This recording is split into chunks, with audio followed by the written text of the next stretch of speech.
what's going on, everybody? I am Thrifty, and this is the Gaming Den. Welcome in, welcome in. Pull up a chair, grab a beer, grab something to drink, grab something if you don't drink. And we are going to get started. Tonight is going to be an interesting night. It's been a messed up month in gaming. Like there's been a lot of bad news and a lot of frustrations and things of that nature flying around. Ubisoft, their freaking developers are starting to strike, and so that's funny.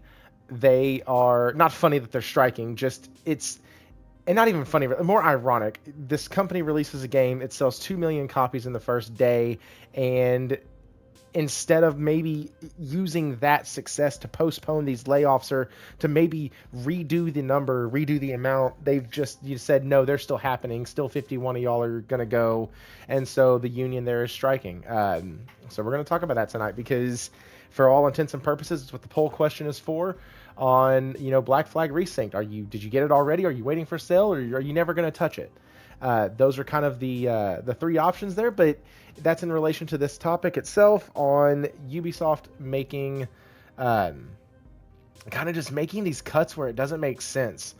And so, yeah, we're just going to discuss Ubisoft a bit, seemingly making all the right decisions that still end up making all the wrong results, I guess, is the way it feels. They seem to be doing good. They seem to be righting the ship. They seem to be focusing on stuff that the fans want, which is awesome. But it seems to not be having a really good effect on their business. And the layoffs are still happening, and the restructure is just trucking along. Speaking of restructuring, the morale at Xbox right now is awful. There is a article that we're using tonight from Eurogamer and another one that from GameDeveloper.com. The latter was shared by Logic in the chat. And not in the chat, sorry, in the Discord, which, by the way, if you want to join our Discord, you can. There's a link in the description below. It'll be good for 7 days from today. And then we're also going to be talking about, with PlayStation announcing the end of physical disc in 2028, one of the major concerns was and is that PlayStation would end up having a monopoly on the PlayStation Store. So one of the previous execs who actually ran the PlayStation Store kind of talks about the pricing structure, and I'm not going to use this as cope to say that this is good or to say that this should soften the blow at all, but where there's panic that doesn't need to be there, I do want to shine some light on that. And so, yeah, we'll discuss that, and that is going to be the show. I'm trying to go light on topics because we have 3 speakers tonight, myself and then 2 guests, and it is the 50th episode of the Gaming Den. I am super happy that I've reached 50 episodes after the restructure. I'm also extremely happy that Will 777JP is on here tonight. He was my direct co-host, my dedicated co-host for over a year, back when the show was called The Playground. So I find it very fitting that he gets to be on the 50th episode of the Gaming Den. Can't shout out Will enough. I thank him for all he did during that first year and a half. And all we can continue to do together. He's always been somebody who I could just reach out to at the drop of a hat and be like, man, can you make it? And he's like, yeah, dude, I'll be right there. So really good to have people like that who you can call gamers and friends. So let's get into the show. Oh, we also have an icebreaker question. It's been the same question that I've asked the past 2 weeks in a row, but we have different guests, so I want to get their opinions. But to do that, we must introduce the guest. Before we get there, hit the like, subscribe if you haven't already, and you can follow me on X. You can do all that crap. If you want to give to the channel, you can become a member. It's $4.99 a month. Helps out me. And so if you want to do that, you are more than welcome. No muskets, no buy. Hey, what's up, Rachy? What's up, Hero? And Dreamer Gamer 88, welcome in. Glad you showed up to support Will. And let's bring him in here now. Let's get both of these guys. What's play catch on, with guys? your kick. What is up, Thrifty? Are you gonna play catch with me? Yeah, sure. Let's see how far I can throw. I'll be your dad for the week. Papa. What's going on, guys? How are y'all doing? I'm doing well, thank you. Good, good, Are we good. live yet, or? Yeah, Not no, yet. we're live. We're in it. We are here. Hero has done wet himself already because Falky's here. We have Dreamer Gamer 88 here specifically for Will, and so really excited about that. And yeah, and then we have Raichi in here, who admitted that he is a AI chatbot that was designed to help me not feel lonely when I was playing Lost Soul Aside. So that's so that's His what sole purpose in life. sole purpose in life is to make me not feel lonely playing that god awful train wreck of a game. God, that game was so bad. I actually just rebought it because I bought it originally when I didn't buy it. It got gifted to me. Shout out to Ricky. But I traded it in. And then I actually ended up rebuying it last month on Amazon for $10. And I said, you know what? For $10, I'll put it in a collection and try it again later. That's awesome. Sony is super mega hated just like Microsoft. People hate Crunchyroll Monopoly. Okay. Not the Monopoly we're going to be talking about, but yes. There is. Monopoly? Are you kidding? Uh-oh. Crunchyroll's the monopoly. Crunchyroll's barely surviving. That's, well. So if Crunchyroll leaves, what other, like, is there another, like, Yes, there is. anime service? Yes, there is. There's heaps of them. Oh, Yes. I didn't know that. And there's one that everybody has right now. Netflix. Yep. Netflix is Netflix is one of the biggest. Yeah. And then Prime is right behind them. Yeah, Prime is right behind them. So my sons have started watching One Piece on Prime. Because we paid for Prime for the shipping and then forgot that we get the TV service with it. So we've been paying for the TV service for a while and not knowing it. So there's Tubi, Hoopla, Pluto are all specifics. Disney. Then you go into the main streaming ones. You can also, depending on what part of the world you're in, the Tencent and NetEase have got their own streaming services as well. Does Square Enix have one? It does. Square Enix has got one. Konami's got one. I think Capcom's got one now as well. And there's a couple, like Tokyo TV has a massive one that's domestic for Japan only. But if you can do your stuff with your VPNs, you can get access to it as long as you don't mind the dodgy subtitle. So subtitles aren't on the Japanese one. You've got to get the text, the speech to text subtitle conversion software. But there's like Crunchyroll is not even in the top 20 in terms of size. Yeah. It is it's nothing. Sorry guys, whoever told you that they were a monopoly is kidding. They don't even have 20 million subscribers. Yeah, they've been, I just subscribed to Crunchyroll. I think I'm going on a full month. They gave me a sale, like $2 for the first 3 months, so $2 a month, so like $6 total. And I've never watched anime before, and I finally just like, let's check it out, not thinking about Netflix and Prime and all this other crap. And I've actually been watching more anime recently on Amazon and Amazon. I just said Amazon twice. Netflix and Amazon than Crunchyroll.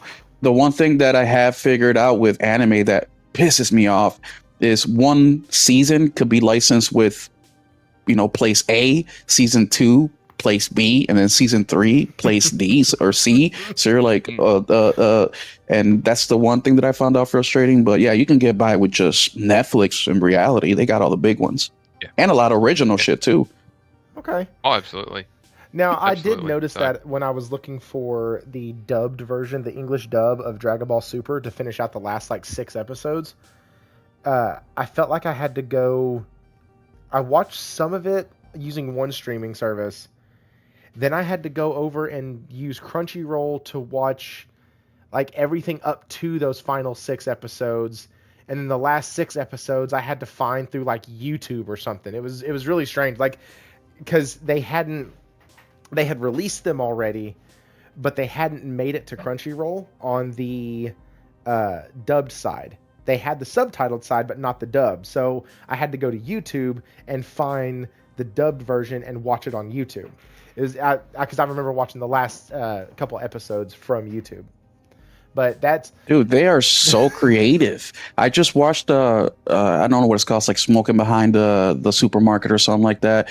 And they have the first 6 episodes cut up in 2. So it is 12 mini episodes.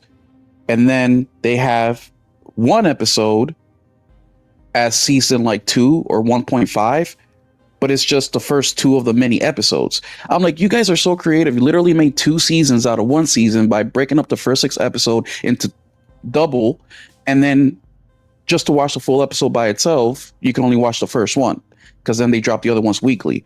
And I'm like, who thinks of this shit? And so that's also another annoying thing. That's funny. Hey, it's not as annoying as, so my kids used to watch Ladybug and Cat Noir, and I don't know if the episodes are still going, but up to a couple years ago, they would release them overseas, and then we would get them over here, but we would get them in such a way where if it was a 20 episode season, we would get episodes 1 through 7, and then we would get 10 through 15, and then we would get 8, 9, and then we would get the last, and it was never cohesive. It was never, or not cohesive. It was never released in order. You'd get chunks of stuff, and then you'd be missing a couple episodes in the middle. And they did that for 2 seasons, and it was really strange. And I think it's Teo Animation on that one as well, I think. But it's just weird when you find shows that their primary audience is not the US, and you're like, oh, okay, so we kind of have to go hunting and pecking for our stuff. At least it feels that way. Oh, the joys of it.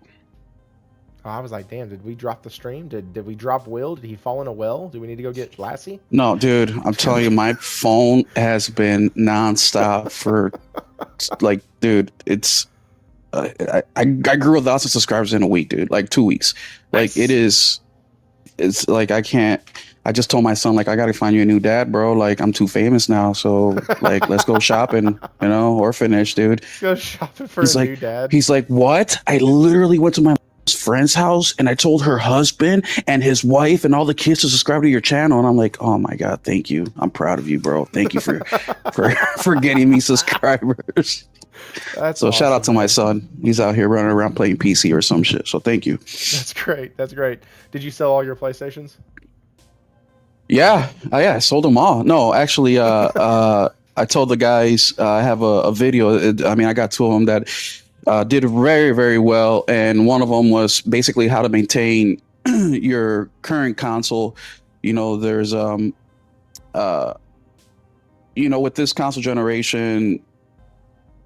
I'll let you start the pack. I don't want to just dive into that stuff right away. You let me know when you want me to talk about it. We don't really have a structure on this show. We have a conversation. Okay, we have topics that we get to eventually, or we don't. Let me ask you this though. Before we do get into the meat and potatoes of tonight, which is all the industry bullshit, let's talk about the gaming side of it, because I proposed this question for the past 2 weeks to whoever's been on the show, and I want to hear both of y'all's thoughts. Y'all play story titles, and so I think this question's going to kind of be right up y'all's alley. If you could go back and delete one game from your memory, one game, or a couple, whatever, but if you can delete a game from your memory and get that experience over again, raw, fresh, and uninterrupted, what game would it be? Falky, we'll start with you on that one. Ooh. And if you need time, we'll start with me. Well, you go first, because I got to think about this. Okay. So for me, it's a toss-up between Final Fantasy X and Tales of Arise. Both of those games were extremely, extremely well done JRPGs. Both of them have great stories, great cast, wonderful supporting cast, great love interest, great love storyline, deals with actual issues in society with classism and racism, deals with everything in such a really good and very memorable way. The art in both of them is great. Everything from character building to world building in both just is spot on. And those are 2 worlds that I would love to be able to experience again. The moment when Shion realizes who's like when you not Shion, sorry, when you realize finally who's behind the mask in Tales of Arise and the significance of it. And then it's really funny because I was talking to Josh about this last Tuesday, or this Tuesday, and it was interesting because I was like, well, if you think about it, both Titus and Alphon have bad memories. They can't remember a damn thing. Don't know really where they came from, how they got there. They just know that they're stuck in this position, and now they have this lady who they're supposed to be protecting and trucking along with them and taking care of, and they get protectors around them, and it's kind of the same trajectory in both games. And as you play further, there's actually a couple more similarities that Josh and I kind of talked about, but the one of those two games would probably be the one I'd want to start over. And I think I nailed it down later in the week that it's if I had to choose, it would probably be FF10, just because that game was the only game I played for months. It was I didn't need another game, and I didn't care to have another game, and so to have that feeling about a game again, it would be just awesome. So, anyways, that's mine. Will or Falky, which one of y'all do y'all have it?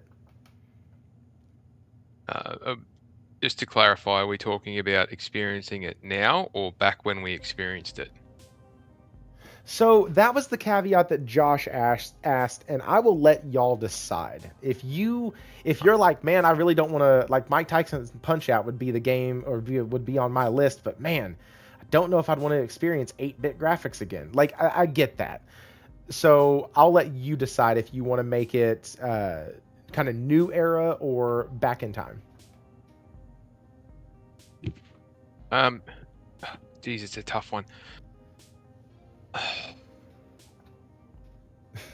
If I was able to experience it back then when I first experienced it, I would say Metal Gear Solid. The first one. First one. On PlayStation 1. That game, it's an absolute gem. I know it's a short play, but that game set the scene for so many. It's basically the template that Sony follows for their games now. Their first party games, at least, the action adventure style. There were so many cool things in it.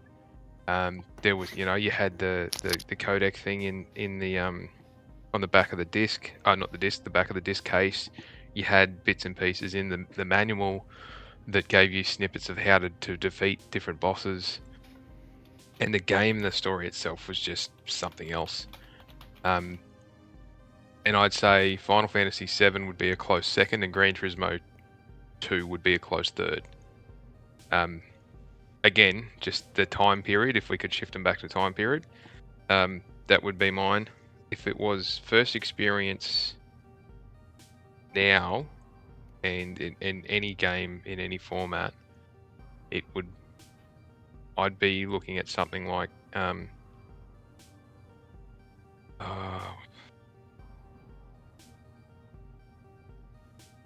think Unicorn Overlord. I could go back and redo that one from scratch. That thing is an amazing game. Loved it. Absolutely loved it.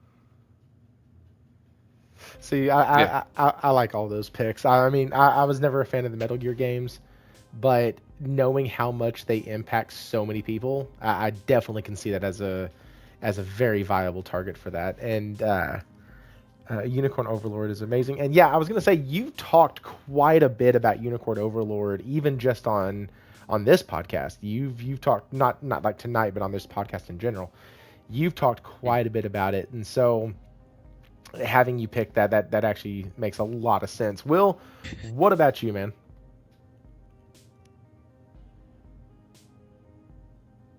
Will? Probably still on the phone. I mean, I'm sorry. I muted myself. Just today, this morning, I was having a conversation with Henry, and I was shaming him because Halo is coming out this or next week, and we were talking about our favorite Halos, and he said Halo Reach, or I'm sorry, no, somebody shared something, whatever. And I said, Henry said Halo Reach is his favorite Halo, and I said it's my favorite Halo too.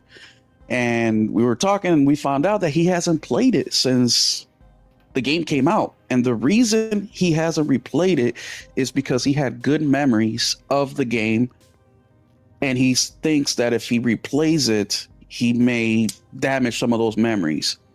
And I brought up a point that I never thought about before, and that is when I replay games all the time. So if I beat, I don't know, 70 games in a year, 10 to 20 of those games are games that I've already replayed, or beat previously. I'm just replaying them again. And I told him finishing games is like a foundation. So at least for me, basically you play your game for the first time, you love it. That's just the foundation. That's just the brick and mortar before you start building up on it.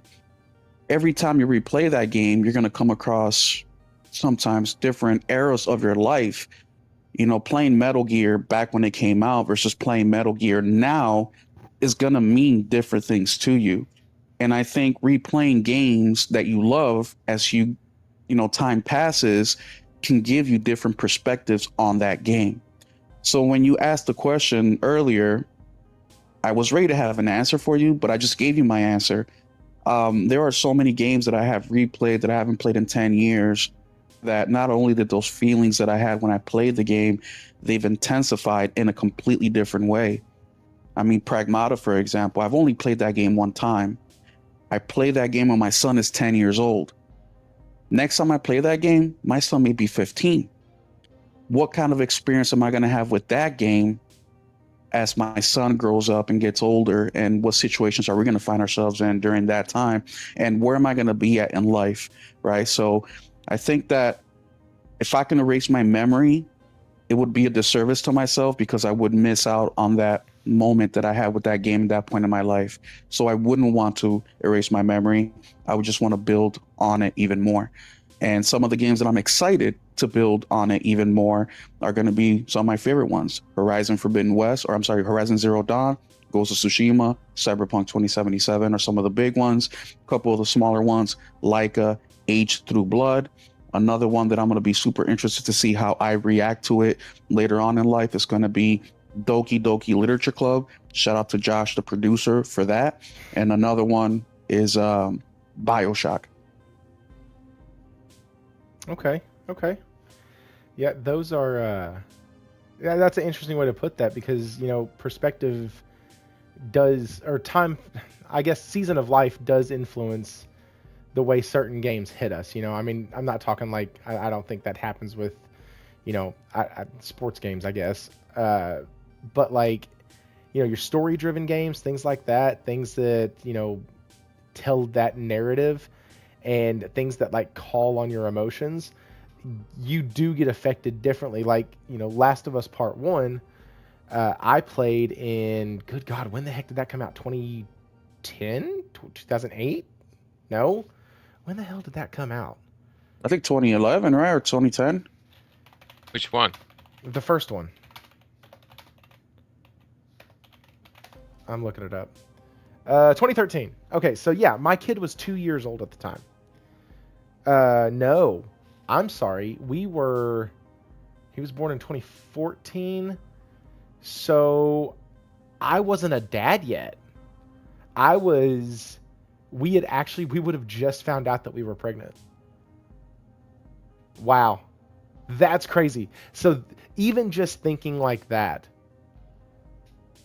because I didn't play it when it released, I played it a little bit later.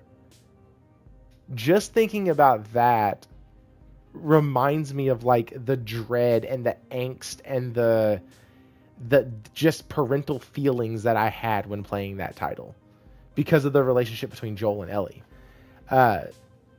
Now I have two children, one's 12 and one's 7.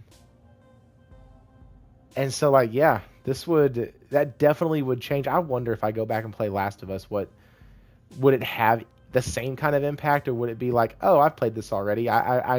this is okay, cool. Like, you know what I mean? Like, because it's not new, quote unquote. It's not a new story. I've already processed and absorbed this information. Would it affect me differently, or would it affect me very little? Oh, well, hang on. Will just bounced out. Let me see. I can't. Hi. He said I can't hear you guys. Can you hear me? We could hear you. Yeah, it just bounced me as well. Yeah, now I can hear you. Oh, Hello. weird. Okay. Well, crap. Y'all didn't hear a Technology, single man. thing I said. Yeah. Okay, No, I so didn't hear nothing. nope, didn't hear a damn thing. Well, cool. That's fun. Basically, I was talking about Will's what he said about the perception of what's going on in your life when you're playing a certain game. I brought up Last of Us Part 1. I was just about to have a child, and so like that game, would it affect me differently now? Even though, you know, I still have children. I still have a 7-year-old and a 12-year-old. And so like, would it affect me a lot now, or would it be like, you know, hey, I've already heard the story, I've already been there, that's already pulled on those emotional strings, and I'm not as susceptible to that story as I was. You know, that's kind of an interesting thought. So yeah, really, really cool on that. Let's see what the chat said. Huh? Huh? He said we were pregnant. You dang straight we were pregnant. Rachie, I don't know if you've ever had a kid, but absolutely. Team effort. It's a freaking Team effort, and you know all about it every moment. every moment, and it's your fault. Like, it's your fault.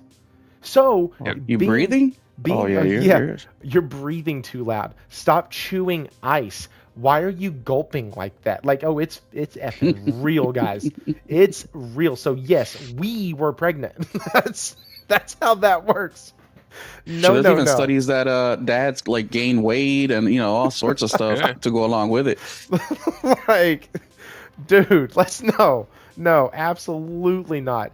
All of the classes, the doulas, the birthing classes, all of that stuff.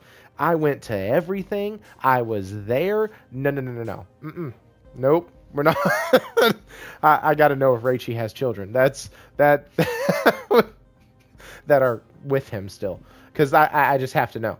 The first time I played Persona 4, I was 11 or 12. The cast was like 16, 17 years old. My perception changed each time I played the game. I went to everything it as a Wii thing. Yeah. Yep. I went to everything as a Wii. That's right. Absolutely. The Last of Us is massively important to me, but I kind of don't want to experience the game again, quote unquote, for the first time. Yeah, there's a couple things about both of those titles that, golly, I don't know if I want to put myself through that again. I kind of feel that way because when I asked Logic this question, one of the games that he brought up that was more of a story-driven game was Expedition 33. And man, some of the gut-wrenching moments in that game, even towards the final, even towards the end, like some of the things that you see, some of the stories you hear, God, it's just crushing. And so I don't know if I want to put myself through that whole story again. Like, not until they make a second one, and then I might play it as like a refresher, just to see, okay, what exactly happened? What were my thoughts on this? Do I still feel the same way? Blah blah blah. But that's a really good point about maybe not wanting to experience certain things for the first time. Rachie said he is childless, but it's a work in progress. Got it. Hey, you'll figure it out. Keep practicing, mate. You'll get there. You'll figure it out. Once you're at Burger King at 1 o'clock in the morning because they released their grilled mac and cheese nuggets, which my wife would never eat under a sane condition. Yeah, please. That was because she saw a billboard driving somewhere 2 days earlier, and all of a sudden had a huge craving for them when she woke up at 12:30 at night because the baby was dancing on her bladder. Guess who had to get up and go get them? That was me. That was me. Be you. You know why? Because it's a we thing. She says what she wants and we go get it. That's And how, that instinct will kick in, man. I mean, it will. you're, It you know, just you're gonna want to protect and serve as much as you can, and oh, you should. absolutely. That is 100% true. All right, so let's go ahead and get into the meat and potatoes. I still do like starting this off with a gaming focused topic because on heavy kind of industry nights, I want to make sure that we still remind ourselves that at the end of the day, we are still gamers and we are still here to play video games. And so, really love But what are you talking playing about at the that. moment? Oh yeah, we didn't even do that. Shit, see this? This is what I'm talking about. We may not even get to the topics. We are 40 minutes in, and we are not even to what we've been playing. Thank you. See, Falky should be. He's a better host than me. This is what it boils down to. So, okay, yeah. He asked me the question. Don't leave me in charge. We'll be here till midnight. Dude, I am playing. No, you'll have to go save some company somewhere from doing something stupid. You won't be able to stay. There's stupid people everywhere, mate. Don't worry about it. That's true. Okay, so I am currently getting my ass whooped by the final boss of Adventures of Elliot, and Oh, cool. I'm getting my ass kicked so bad. It's so I heard a frustrating. lot Really? of good about that. A So- lot of good reports about that game. So here's the deal. Talking about the big one, right? The big one, the final one. Mm, I yeah. have all the quests, all the weapons, all the cats. I have all of the. I'm lacking 3 full heart containers. And Oh, you're going for the platinum? no, but I might get it on accident. So Hmm. let me tell you what happened. I went to fight the boss the first time, and up to this point, I haven't really had much of a struggle. So before I went in there, I went ahead and upgraded one of my, call it a weapons upgrade pouch, if you've not played the game yet. Basically, it's how many gems can each weapon hold. You can upgrade that number throughout the game, and it costs money to do so. Gold, or whatever the heck the stuff, tough, I think is what it's called. And so I'm sitting there, and I upgraded 7,500 smackers right out the door, left me with 20. And I was like, all right, cool. I'm going to go fight this last boss, call it a day. Go fight the boss. I get my ass dog walked I can't even make it past the first part of the fight, period. Cool. I'm like, all right, I have to go and get my money situation better, buy all the right potions, and just try it again. So I do that. I spend the next 2 hours going, finishing up the map, doing side things, not side quests, but just doing like side caves and stuff I just haven't explored yet, just walking around the map killing stuff. And I end up with 2,100 tough. I go, I buy my potions that I need. I now have enough to be revived 3 times because one of the revival mechanic is actually pretty cool. You can continue, but each time you do, it costs you money, or it costs you in-game currency. And so you'll pay 150 tough to have Faye revive you, and then the next time it's 300, and then the next time it's 500, and then the next time I think it's like 900 or something like that. And it keeps going up and up and up. So if you go in with enough gold or tough, you don't have to worry about it. Well, I didn't, and so the next time I went in, I was fully stocked, ready to go. I lose at the very end of the first part. The second time I go in, so now this is total time number 3, I make it to the first half of the guy's health bar and die. Very, very sad and gruesome death. And then I do it again, and I make it to 3/4 of the health bar, and then I do it again, and I take him down 1.5 health bars. So now I have died 5 times, and by the way, each time you do the damn fight, you have to start over at the very fucking beginning of the fight. And granted, you start over with all your stuff again, so that's great. But it's super, super annoying. I keep getting my ass kicked, and I'm really tired of it. I played that game for like 2.5, 3 hours today, and still can't beat that guy. So that's my little soapbox for that. Outside of that, I have started playing Tiny Tina's Wonderland. I've been playing again. I've been playing some FC because Go World Cup. Woohoo! I still don't know what the fuck offsides means, but I am enjoying the game. I think England got outgassed today very, very badly by Argentina. And Messi is probably one of the best ball control people I have ever seen. the way that, and I don't watch a lot of soccer, so I can't really like be a good judge on that.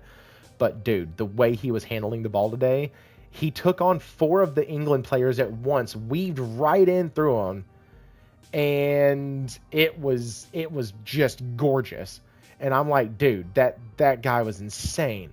Anyways, so been playing that, and then I am Josh and I finished the Ghost of Tsushima Legends story last night. It was insane the way those last 2 missions had the difficulty upgraded on them so much. Like, we breezed through the first several on easy, and then the last 2 it was like, oh, hey, we actually need to start like communicating about what we're doing. Because before that, it was just mindless stupidity. We were just going through, talking about games, talking about gaming. Didn't matter. We were just playing, and the almost Ghost of Tsushima was a backdrop. And with those last 2 stages, it became the forefront, not so much the backdrop. It was very much, all right, here's the deal. You take this guy, I take this guy. There was one match where when one of us went down, we couldn't revive, and so we would run in circles until the timer went down so they could respawn. And then when the other went down, we did the same thing, and so, hey, we finally got it. But Spain will win the World Cup again.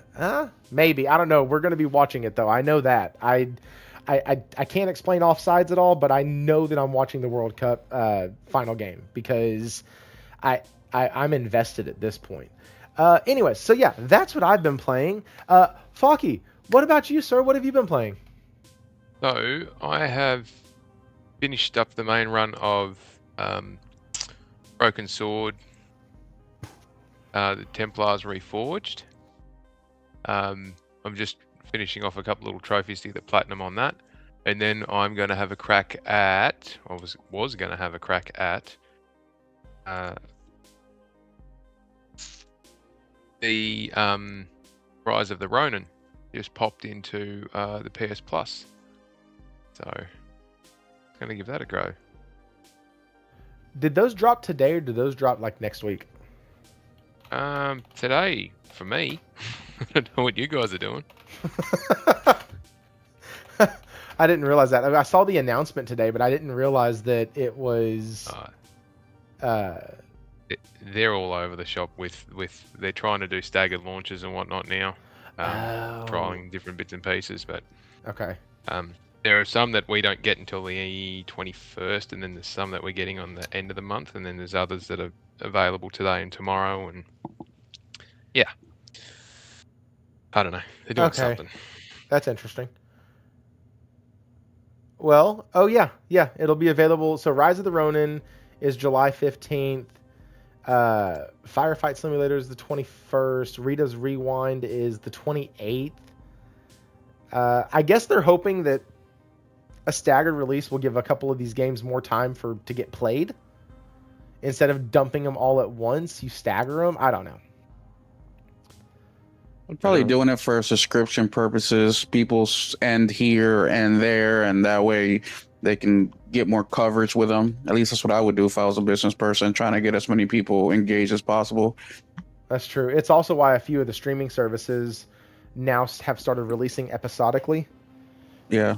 Instead of just all at once. Like, I really thought that they were going to, for the Spider-Man Noir series, I thought they were going to do it episodically. And it wasn't until I talked to Morgan and Nate about it that I found out that they actually just dropped them all at once. I was like, oh, heck, I was going to wait like 2 months to watch it. Because I thought they were going to drop them, one a week. But, yeah, Josh, you said you liked... Oh, crud! Speaking of Josh, hey, I spent $5.49 on Suicide Squad. And you know what? For $5.49, the game doesn't suck. It's rough, and the voice acting is god-awful. I mean, it's terrible. But the game doesn't suck. The gunplay's fun. You just have to remember you're playing a shooter, not a DC game. Like, you're playing a shooter, you're not playing a superhero game. That helped me the first little bit. Like, okay, this is not a superhero game. It has superheroes, But I play him as Harley, so I'm like, I am a girl clown with a gun. Cool. And that really helped shift my perception on the title. I'm sorry, Will, I cut you off, sir. You're good, man. Want to know what I've been playing? Yes, I do. So I beat Tokyo Xanadu EX last week. That was a big boy, man. That was 100 hours. I haven't beat 100-hour game in, bro, man, it's been like over a year. So that was hefty. I also beat Adventures of Elliot, which is why I joined or continued on with Tokyo Xanadu. David, you were asking me a little bit. I could have sworn I thought you had it because whatever. But it's a game by Falcom. This is the game that they kind of left off right after they started, and they've been working on Trails, or not Trails, but Eves ever since. They're coming out with a sequel this month in Japan only, and then whenever they get their Western publisher ready, then they'll release it out here. But yeah, it's like slice of life. You know, you go around, a lot of talking, a lot of reading, and then you do dungeon crawl basically. But Cool. The story is pretty good. I enjoyed the story. It's typical JRPG style, man. Very detail orientated, very well written. Characters are very well, you know what I mean? And the cool part is you can go as far as you like. You know, I like to talk to everybody and find as much as I can. So it took me 100 hours, but if you just focus on the things that you want to do, you can probably get it done quicker. And now I've been playing Mouse PI, which I've been waiting for a couple months to get the physical edition. We got the Mouseburg edition with the little 7-inch vinyl record, which is pretty cool. And so that's what I've been playing. I also checked out Echoes of Aincrad, which released Friday. But my plan was to play Mouse PI, get it done, beat by the weekend, play Echoes of Aincrad until Halo came out, and those plans obviously have been screwed up because I'm still playing Mouse PI, and Halo's about to drop in a week and a half, 2 weeks. Or for me, it'll be the 23rd because I got the Collector's Edition. And yeah, that's what I've been playing, man. Oh, and we ended up playing Abyss yesterday as our Tuesday co-op game for the Just Playing live stream that we do on the channel. But yeah, a lot of games, man. This year in specific, it's not just the amount of games that are dropping, but also the amount of games that I'm also interested in. And I try to schedule myself, man. Beat this by this, beat that by then. And I'm already behind, and it's going to be tough for the rest of the year. But hey, a lot of these games aren't going to go anywhere, so don't feel pressure to get them all or anything like that. Yeah, that's the biggest thing that I've really embraced this year. I've actually beaten more games this year by not worrying about beating games this year, if that makes sense. Like, I had a goal at the beginning of the year. I wanted to beat at least a game a month, and I'm tracking right now. I think I've beat 10, so I'm above that. But I'm cautious on that number because I stopped counting last month when I beat 3 games in the month. And so, like, You want to hear something funny? What's that? One of the new subscribers to my channel asked me if I play my games. Do you actually play your games? No, I just stare at them. Yes, I play them. Yeah, they asked me that. They did, yeah. Like, yes, I play my games. What are you talking about? Like, yes. That's crazy. I was kind of shocked. It's been a while since I got that question, but whatever. But that's how you guys would enjoy that. No, it is the whole thing of like, listen, these games aren't going anywhere. We had a super busy week about 2 weeks ago. Had family come into town, and I didn't touch the video game for that whole week until they left on Saturday. And so from Monday through Friday, I didn't touch it because we were busy. We were doing stuff. It was the 4th of July week, and we had this event and this church function and and it was just a lot. And so I was like, well, cool. Nothing is getting done this week except all the events that we have to go to. And guess what? When I got back to my PlayStation and to my computer, all the dang games that I was playing before that week were still there, still waiting to be played. And then I went in and started playing them. So like, don't stress yourself out. Like, there's not somebody in the corner who's counting like the hours and minutes that you have the controller in your hand. And if there is, that's creepy, and they should not be there, and you can ask them to leave. That's weird. Because that's weird. That's the strangest. That's the weirdest form of gatekeeping that I see in this God, I guess in this hobby is it. If you don't beat 50 games a year, you're not a gamer. If you don't beat games that you purchase, you're not a if you like, there's so many caveats that people want to sit there and talk about. You're a gamer if this, you're a gamer if that. Listen, one thing that Will has always talked about, and I fully agree with, is that I don't care if you play on mobile, I don't care if you play on PC, Xbox, PlayStation, GameCube, Nintendo, regular Nintendo, Super. If you're a retro guy only, if you stopped at the PS2, you're still a gamer. Like, Yeah. it matters not. And if you're around people who think it does, tell them to piss right off. Because that's messed up. Okay. If you, for those who aren't familiar with me and my circumstances, I actually list out the games I want to complete, between Christmas and New Year. I sit down and take 20, 30 minutes and say, I've got 500 hours gaming time is my budget for the year. And being realistic, that's about all I can fit in a year. And I plan out before, I know these are the games I want to try and play this year. And sometimes the list shuffles a bit, or there's one that pops in that I wasn't thinking of, or something new comes out that I get. I have to do that. Otherwise, I get a game finished and I sit there for ages going, what am I going to play next? What am I going to play next? And then I lose that time. I've been gaming since Sega Mega Drive 2, or way back when cartridges were a thing, pre-PlayStation 1, pre-Xbox. Done thousands of hours on arcade machines. If anyone wants to try and gatekeep it, great. You show me the total hours that you've done and what else you've accomplished in your life if you think you got to do 1,000 hours a year to be considered a gamer. And I'll just point out, a full-time job is 1,665 hours a year. So, don't come at us with this whole must have 1,000+ hours if you want to be considered a gamer. No, go sit down in a corner. Just if you're lucky enough to have the time and to be able to do it, like all power and all credit to you. But and time is a big luxury on top of that, Oh, it's massive, especially if you've got a family. Yeah, especially with family. Fitting, and we're lucky enough, I suppose, the three of us do it. We fit in gaming time with our families. We to play stuff with our families and all the rest of it. Yeah. I love just chilling out and helping my son with his games.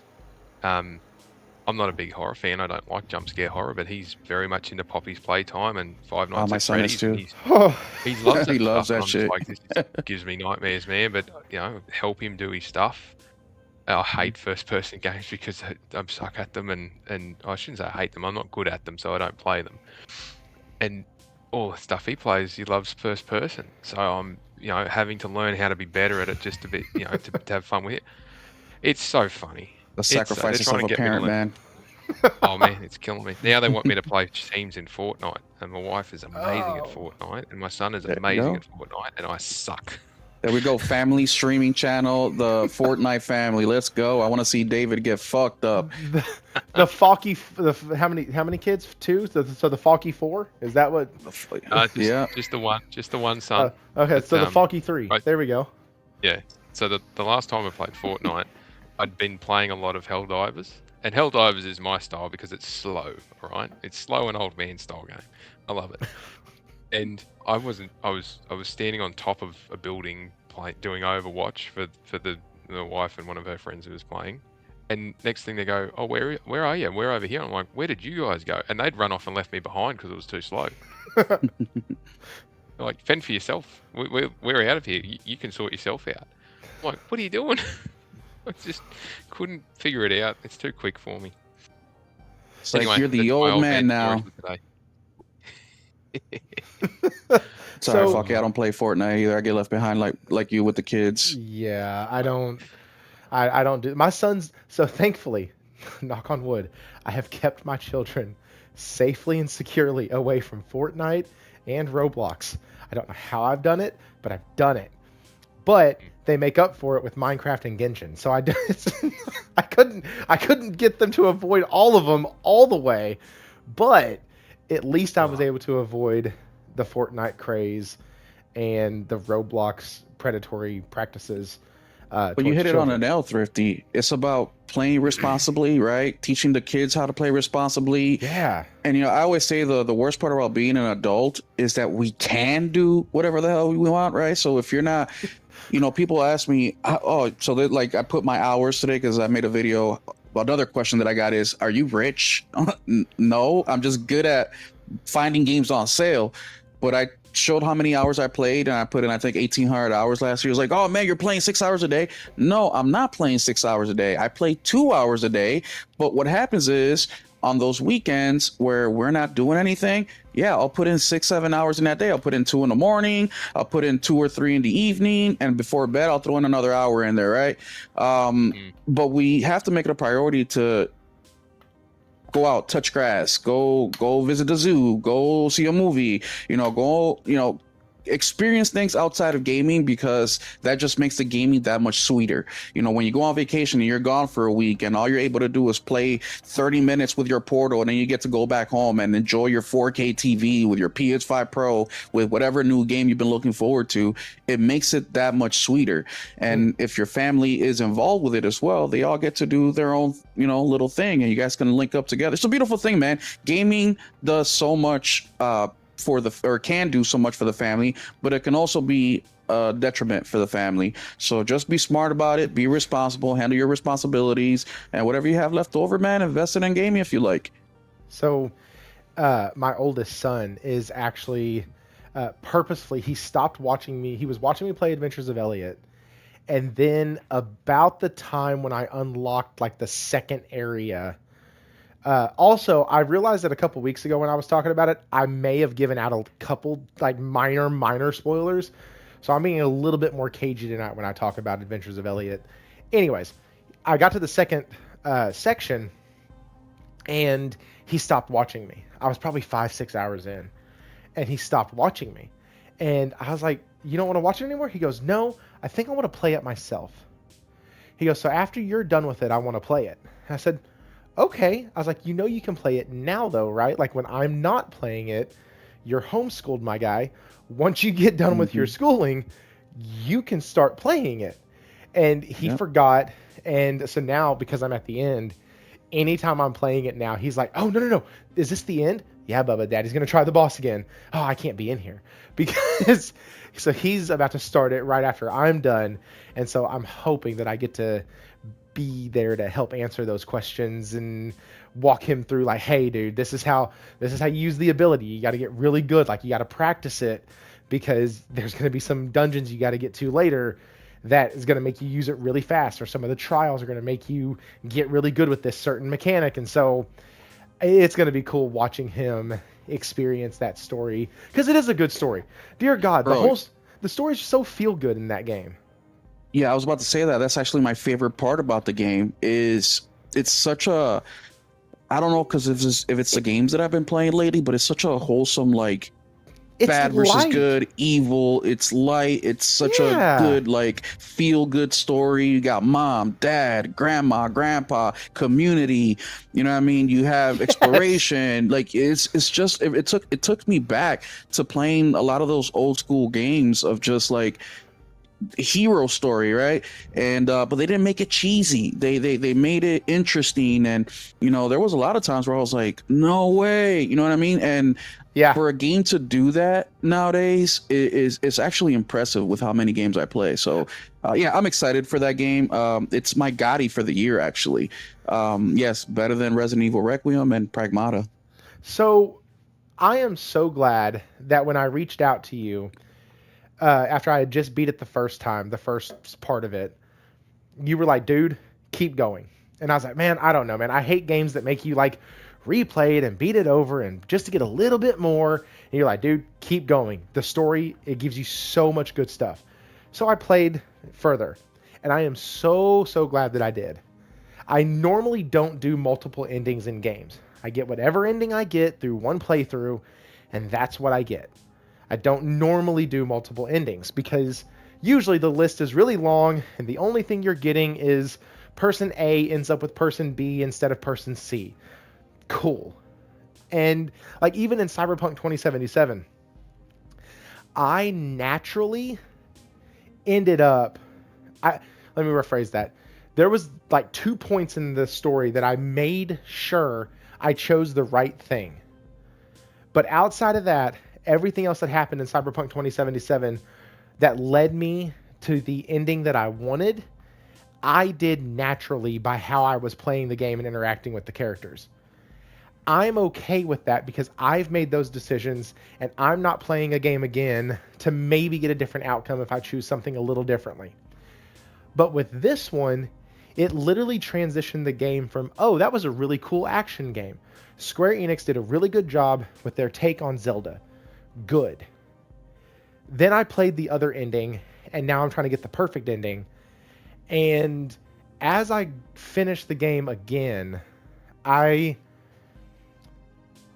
whole storyline, after you finish it the second time, building up to the final fight, is so good that it literally changes your entire, or at least it changed my entire opinion of the game. Oh yeah, it does.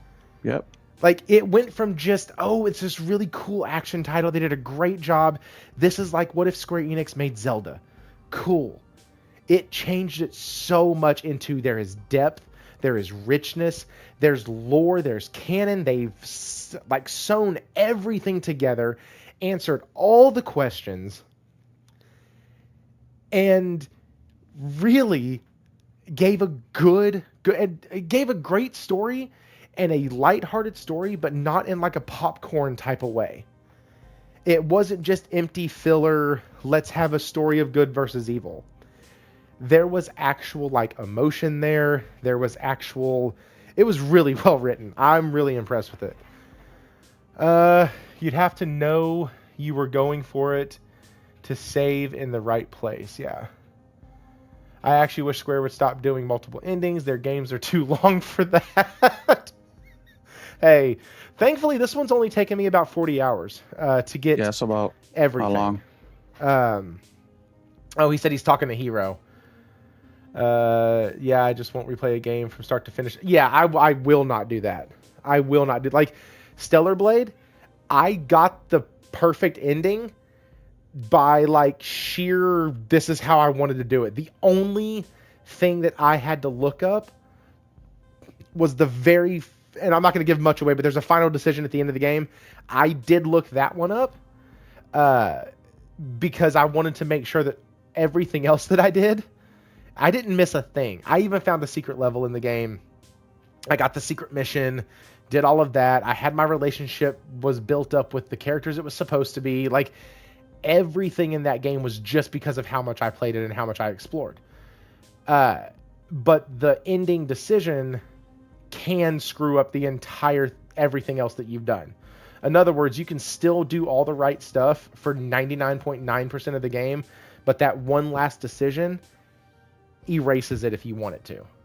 And so, like, I was very cautious on that. But no, it's it really is a wonderful, wonderful title, which makes me fall into the category of, you know what? If Square Enix has to dissolve and into just a 16-bit classic HD 2D game company, let them. F it. At least they care about them and their passion comes through. And they, like, here's how much I mean that. If Final Fantasy 7, Lord Jesus, if Final Fantasy Resonance comes out and hits as hard as I think it's gonna,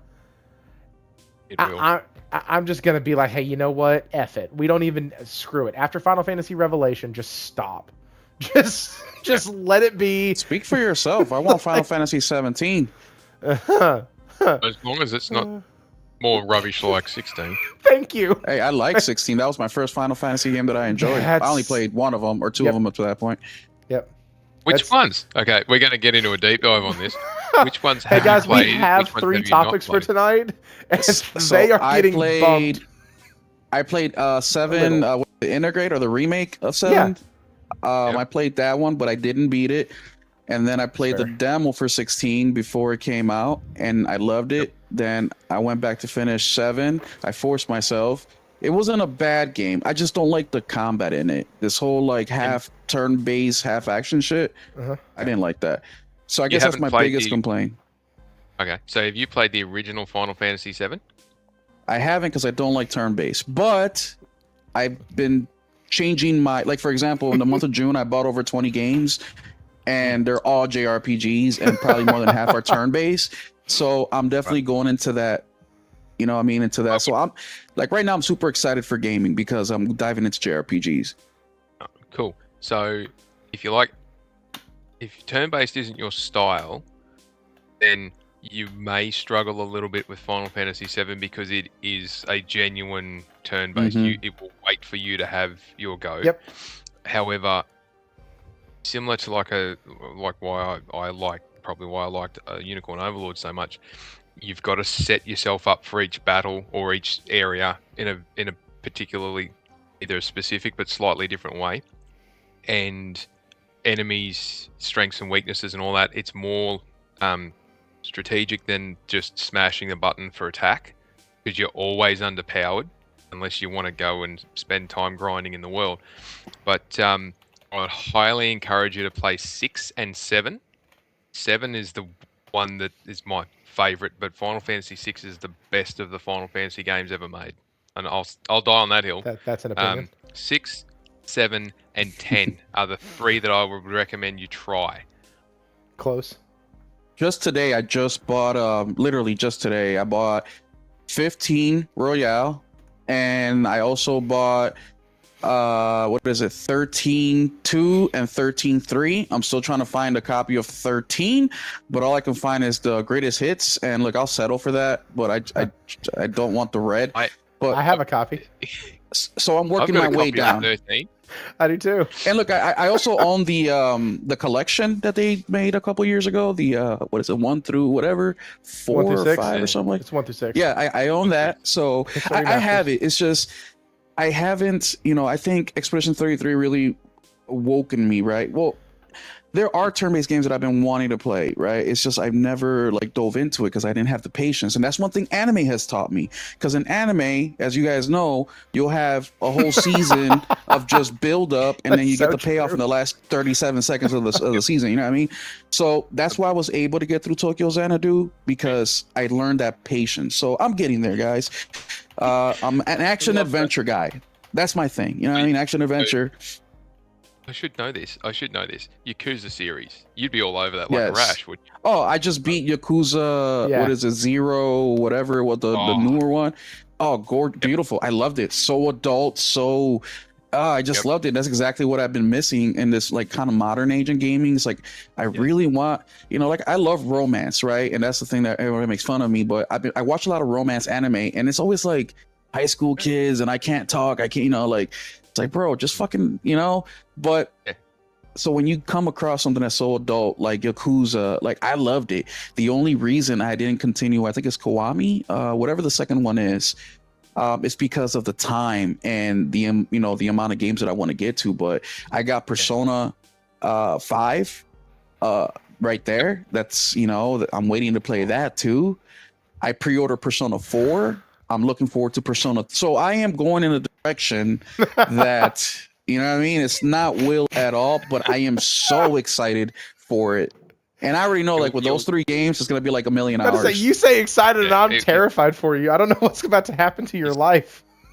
He's going to go from finishing 70 games a year to 7, but spend the To same 7. amount of time getting there. Literally, dude. I mean, fucking Elliot and Xanadu, that's it. So I just before we move on to the next bit, I just on that point about romance. So I John Wick is a romance movie. I'll just put that out there. It is. It is. The games like Yakuza 0 and some of those other ones, it's nice to get a romance story, but from I say the men's perspective rather than the woman's perspective Yes. to a large degree, because and you've just experienced with that Yakuza 0. It is about trying to forge ahead in that I suppose melancholy point of I deeply care for this person and I will move heaven and hell just to make it happen. And then you get that bit at the end and it just everything falls in. Like remember they did Yakuza 1 through to Yakuza 5 before they did 0. Yeah. And it's like it just sets the whole thing, and it's brilliant. It's brilliant. And then if you're a parent, Yakuza 6 will break your heart. It will destroy you at the end of that game. If you're a parent, nice. it's so touching. And those guys write such great stories. But yeah, the turn-based, just to cap off that, the older turn-based games are very much take your turn, but the depth in setting up with your weapons and your armor, and especially in Final Fantasy VII, how you can get things, because it's a broken game. The original is a broken game. It's like they didn't finish building it when they shipped it, and there's bits and pieces in there. There's an infinite loop if you've got like the Phoenix summon. If you have the materia linked to the Phoenix summon, that is when you get killed, it'll just automatically launch this spell. You'll launch the Phoenix and it will revive everyone. So it sits into a loop, and it's a constant loop. You'll always have the ability, and it's a full revive with full health and full magic points. So you'll always be able to have that as a fallback. And if you've got it set up on one character, you can't effectively use that character for anything else because you can't spend any magic points. So you're putting yourself down a disadvantage by not being able to use them for anything other than a physical attack, because they can't use magic in order to sort of keep it as a backup. And there's just some quirky stuff that you can set up, and they never really explored that in the remake. It was very much, like when you go into that AI stuff to do the battles and the training and all that, they didn't expand on that. That's one of the things that, and Thrifty knows this because I've bitched about it for forever. One of the things about the combat that I didn't like in the remake was you can't go straight into using magic, and they didn't expand enough in it for my liking. Whereas the original one, the materia was a massive part of it. Massive part of it. You would do dungeons, and you would continually try to do dungeons just to get a certain materia. Like, I cannot tell you, I never got the golden chocobo in the first playthrough when I beat it on the PS1. Never got the golden chocobo because the cheats and the glitches and all the other stuff that you can use now, it was there in the original, but it wasn't as widespread information as it is now, because this was back in 1997. And so at what took an hour and 20 minutes now to get the gold chocobo, so you can go everywhere, so you can get the Knights of the Round materia, so you can go beat Emerald with Ruby weapon with Knights of the Round ×4 mimic and something else. I can't remember what the fourth thing is, but basically you do what Falky's saying and you equip all of these things, and all you have to do is cast Knights of the Round and summon it one time, and it creates an infinite loop where it constantly keeps casting it because you have your other characters with mimic on them. And so when you cast it, if it's linked in with ×4, you'll cast it 4 times. Then each one of them will cast it 4 times. And then you'll cast it an additional 4 times as long as you have Mimic on yours as well. So it's very... And there's... yeah. And if that's not enough, the amount of damage that it does, I think it's 13... If you got it maxed out, it's 13 times 9,999 yes, hits. It is. But there are 4 ultimate weapons in that game that you can do that, and it will barely scratch them. Yes. And so what you do Anyway. is you set up your materia. There's a guy who does shorts. He's this black dude that does these shorts for Final Fantasy VII and Final Fantasy VIII, and he talks about how to beat, or all that you can get accomplished essentially while beating Emerald weapon. And basically, you set up your materia like I was just talking about. You get into the fight, you go to summon it, you press X, and then you put the controller down. And he makes a joke where he goes and does dishes, he makes lunch, he watches a football game, he does all this ridiculous shit. And Yeah. he comes back and it's still going. And that's essentially what it does. It basically autopilots most of the bosses. And so, yeah, super fun and very broken. And I agree with Falky. They did not do enough on the materia system. But what they did do was they gave busted abilities. So one of the things that Josh and I don't remember who else told me about it, but basically the way you set up Aerith in your party, you can make it to where she drops these buffs on the field. And so you drop the buffs, switch over to Tifa. Tifa gets a full charge on something. You switch back over, and like all of this strategy and setup is still there, but it's in the form of their special abilities and what they can do and how Aerith can buff the team and like make your magic hit for ×4, make you cast double or what have you. And so there's a lot of stuff like that in the game, but they kind of took it away from the materia. And also the pacing of Remake is awful. It's playing Rebirth. Yeah, that was one of my biggest complaints was the pacing. It went so slow. Excuse me. It went so slow for me. And then it was just like when I got to, I think, was it the office where you I forget, man. It was so long ago, but you get to like an office in the top floor, and then you get into like that one boss fight, and he's just whooping my ass, and I can't keep up. It's like, man, this whole fucking time is so slow, and now this dude's fucking like Bruce Lee mixed with Goku, Yep. like with speed, and I'm like, what the fuck is this? Like, I think I've knocked the difficulty down just for that fight, and I was still getting my ass whooped. Yeah, the whispers at the end and Sephiroth at the end were assholes. The whispers were harder than Sephiroth though in Remake. The whispers were a lot harder actually. They were a pain in the ass if I'm just being honest. Because they are so fast and you have to jump around between the I think 3 or 4 of them. I can't remember now. But you have to jump around between 3 or 4 of them, and they're constantly attacking you. And it's just you. Like, one of the fights against the Whispers is just you. It's just Cloud. And so you don't even have like balanced numbers. They have the numbers, they have the extra bodies, and so you're really at a heavy disadvantage in that fight. And yeah, I hated that fight. And then I was like, okay, cool. And when we got to Sephiroth, I was like, oh, this fight's actually a cakewalk compared to the one I just came from. So I think that they did well with Remake. They did great with Rebirth. And if they actually cut out a lot of the minigame fluff that Rebirth had, and a lot of the traversal bullcrap that Rebirth had, I think that Revelation has a really good chance to be the best in the series. Which, speaking on that, I don't think that's going to be enough to bring back enough people into the series in order for it to really matter. And I think the game is going to flop, according to Square Enix's standards. And forget Square Enix. Have they said anything about Adventures of Elliot? And no, how they good it haven't. is? No, and No. It's just one Player's Choice Award. It's like, come on, dude, Yeah. these guys. They get on my nerves. I couldn't be like a hardcore fan like you and just like I would go like, you know me, I criticize, bro. I don't give like, I love them, but that's why I criticize them so hard. And go away. Square Enix pisses me off, and I only love one of their games. Right. So imagine a whole bunch of them. Oh, I would go crazy. Yeah, let's look. Okay, so nope, they do have Adventures of Elliot as their banner. They still have nothing on Adventures of Elliot winning the Player's Choice. Nothing. That's freaking crazy. Don't worry.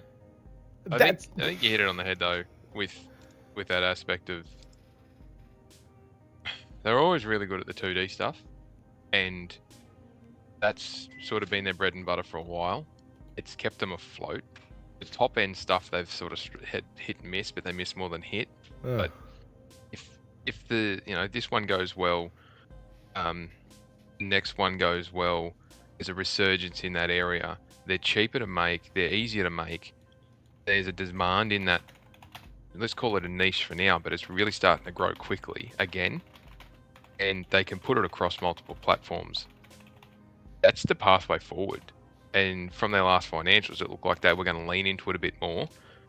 But I don't know whether they can sustain what they need to sustain with that without, at that level, without having a much bigger cadence of release. The challenge is going to be, how do they not have those absolute stinkers of a AAA level and end up sucking too much money out from the other area? I don't know if 17 is actually on the cards. It might be that they retract and put some more effort back into 14 and expand that again and keep it rolling while they figure out what they're going to do. But these 2D, HD, they're not even AA level. They're just genuinely really well done stories in that aspect. They cost a quarter, if not less, of what it costs to make the big ones. I think that might be their pathway forward. That's They what need I'm to have seeing. a renaissance in that area. You know, as an outsider looking in, Revelations looks the best to me out of them all. Okay, I think that, look, them guys are talented, right? They make. I don't want to say super high quality games like PlayStation, because for the second one of 7, there was performance issues and there were some visual problems and stuff like that. But I compare them to like that level in a way.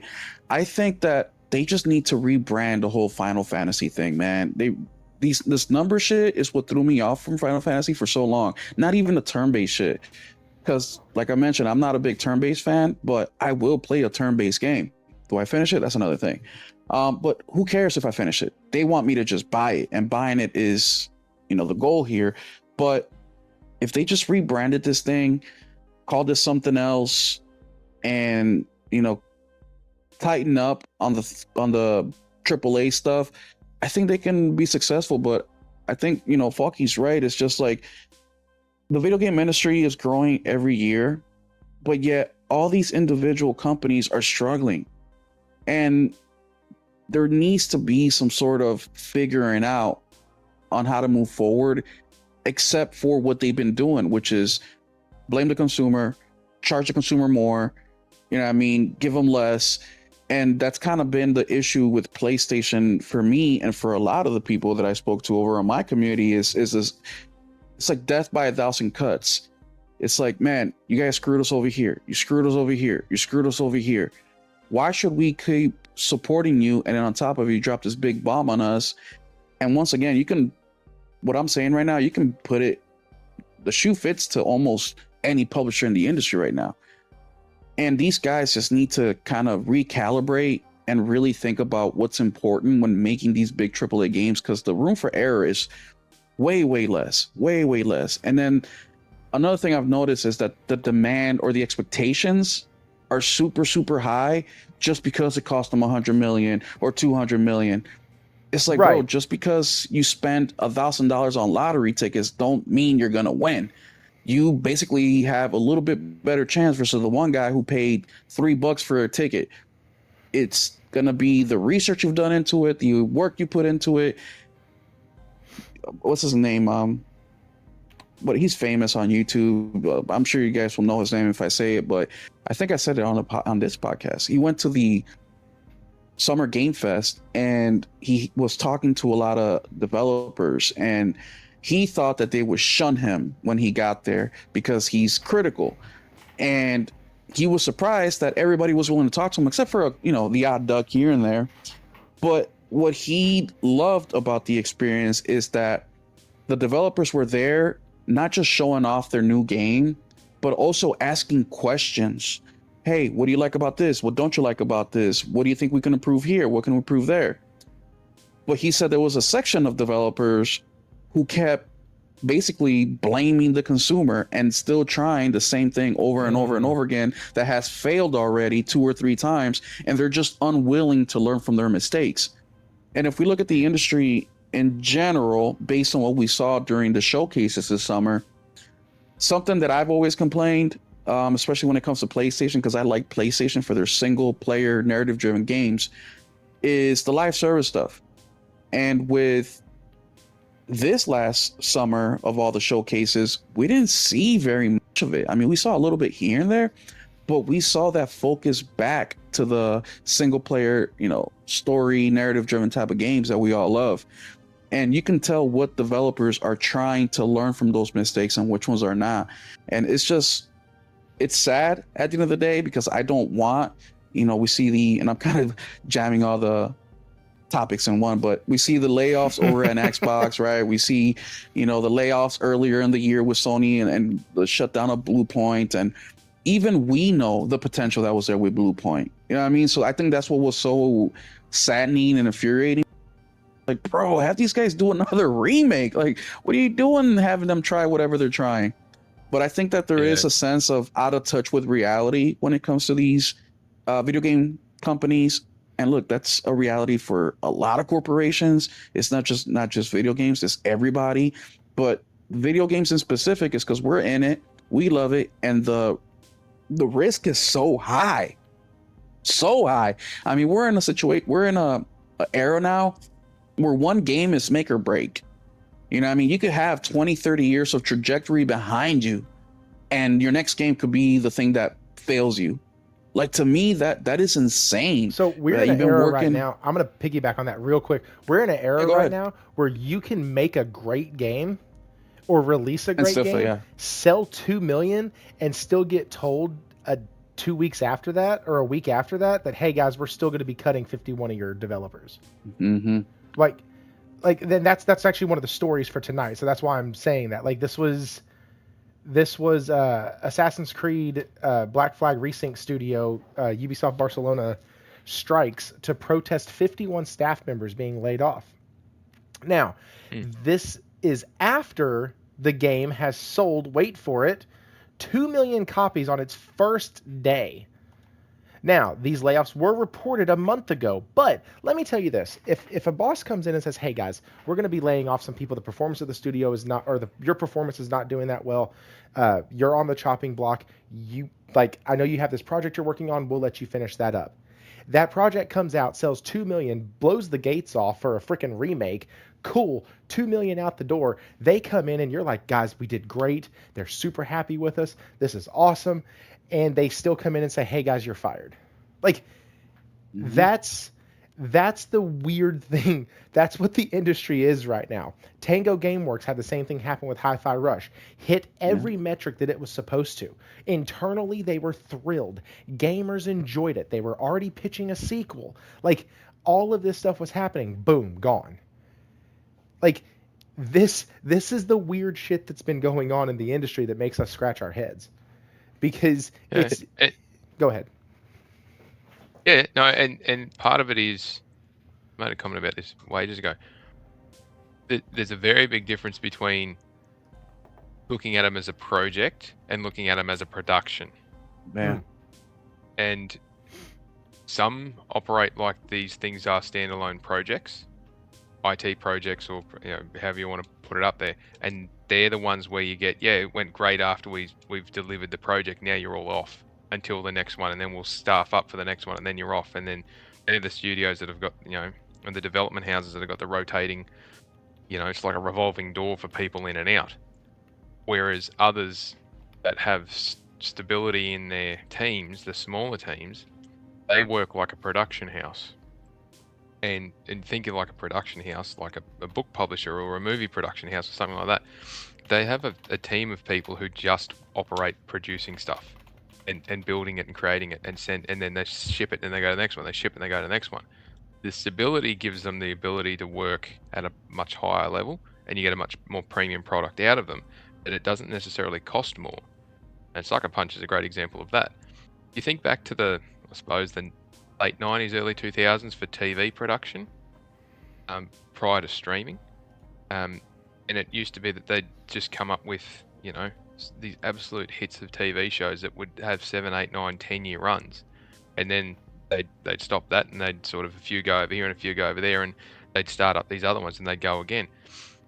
Those that knew how to do it and treated it as a production rather than as a project, that's I suppose the widening gap at the moment in the industry. And you can't operate as a production house at stupidly high budgets. They have to be done as a project. you can't do them as a production. 'Cause you Every just can't time on sustain top of that. Yeah, every time. So, Mhm. and I might have made, I can't remember who I made the comment to online, but it was chatting to someone, I put it in there, shared something. It was, as soon as the broader industry stops looking at this as projects and starts moving back towards production, like it was back in the mid to late 2000s and even the early 2010s, then you will get back to sustainable, sensible, affordable, and enjoyable. But while they're doing these massive projects and treating them like IT projects, they're never going to get anywhere close to what they're aiming for. And none of them are going to do it. If they manage You to know, strike David, one, it'll be like lightning in a bottle. I'm so happy you brought that up about the 90s TV shows because and I'll make this quick so you can get back on speaking about it because it makes so much sense. At work I was listening to the interview from the OG Black Power Ranger. I forget his name, but my favorite Power Ranger. And he was, one of the questions that the public asked him was, dude, why was the shield on the Green Ranger so cheap and versus the one in Japan? And he said, well, because it was cheap. He's like, even though our show was super successful and we ran for so many years, why do you think that they, character or actors were constantly being swapped out? Is because after being there for a season, the actors were seeing this as a project, right? And if it's successful, then I should get paid more, just like how anybody was think logically. And as soon as the word money came up, well, we'll drop you, we'll hire the next new guy that is going to take the bare minimum to continue to do this thing. And what they were doing is they were just taking the money that this Power Rangers TV show was doing and investing it in everything else to keep that production going. And it's just so interesting how you bring that up. I just don't think that in the video game industry it works, and I don't think we've seen it work this generation. I think we've seen it fail more than it works, I should say, because there are studios out there that are just pumping these games out left and right, and they're doing a damn thing. But is it because they have a group of team members that are able to think like business people and artists at the same time? And that's always been my dilemma with the video game industry. And I gave Asha a ton of credit when she came out with that statement. Mind you, I'm not giving her credit for the things that you guys may think, but the reason I gave her credit was because, look, she said it. 14 management levels, which is what I've been speaking about for a couple years now. It's like, bro, 14 levels of management? Are you high? And on top of that, they're managers. How much do you think they're getting paid? So we're talking millions of dollars to basically put a cork in your production. Like, that's just mind-blowing to me. And I know these people aren't stupid. They are smart. Their whole life is, how can we get this thing to, well, you know what I mean. But how can we make money? How can we milk this thing as much as we can? And you would figure that some basic tweaks can get you right on track. And, and we don't know everything. I'm just some dude who plays video games. You know what I mean? I'm just some, dad who plays video games at nighttime. So I don't know everything, but it just seems like the most moronic things happen to the things that we enjoy the most. Agreed. Agreed. Yeah. And that's don't discredit 14 inches. Don't discredit how sorry, I've just completely lost that. Don't discredit how people can get put into decision-making situations where they've got no business being there. And when you've got that many levels of management, it is designed to slow things down and stop things from happening, so that you have an excuse or a reasonable, pliable excuse when you cancel something. That's what happens when you do not have direct responsibility, but all care and no responsibility, basically. And everyone has some level of endorsement, but they don't actually have the approval authority. And it's insane. And it needs, we've been saying for years, it needed to be gutted and it needed to be restructured. You can't just keep bringing them in, check this, check that, to whatever else. But again, that's the back end of trying to operate, entertainment businesses like IT production projects. It just doesn't happen. It doesn't work. And it's a frustrating thing to have to deal with too. And I completely concur with what you just said. It's nuts when you've got that level of crap going on. But you look back at some of the decisions made and you go, why wouldn't you just bite the bullet then and unload all that guff and all that disturbance and so many hurdles and so many gatekeepers? It's like you want the people who are responsible for the doing to have a level of decision-making power, because if they have to stop and ask for every decision or every little thing that needs to be sorted out, and you've got to run it through 5 or 6 different people just to get to the team leader, what's the point? You're never going to get anything built. The best project teams have got one person in charge making the decisions against a very well thought out plan and project build, and that one person is responsible for everything. They are responsible for ensuring the timeline's met. They're responsible for ensuring the quality's met. They're responsible for organising the quality control, the quality assurance, the safety teams, the workers, everything. But that one person has the final say in everything. They're the decision maker. That's why they call them a project manager. And when you've got 10 project managers on one job who can't make a decision or aren't authorised or approved or empowered to make the decision, and they've got to run it up the chain on everything, they're not a project manager. They're just a project administrator. And at no point should someone who is in charge of governance or finance or HR or any of those back office things should have any decision-making power in the actual projects themselves. As soon as you've got anyone who's at senior manager or higher making the decisions and they're not part of the production team, you're done.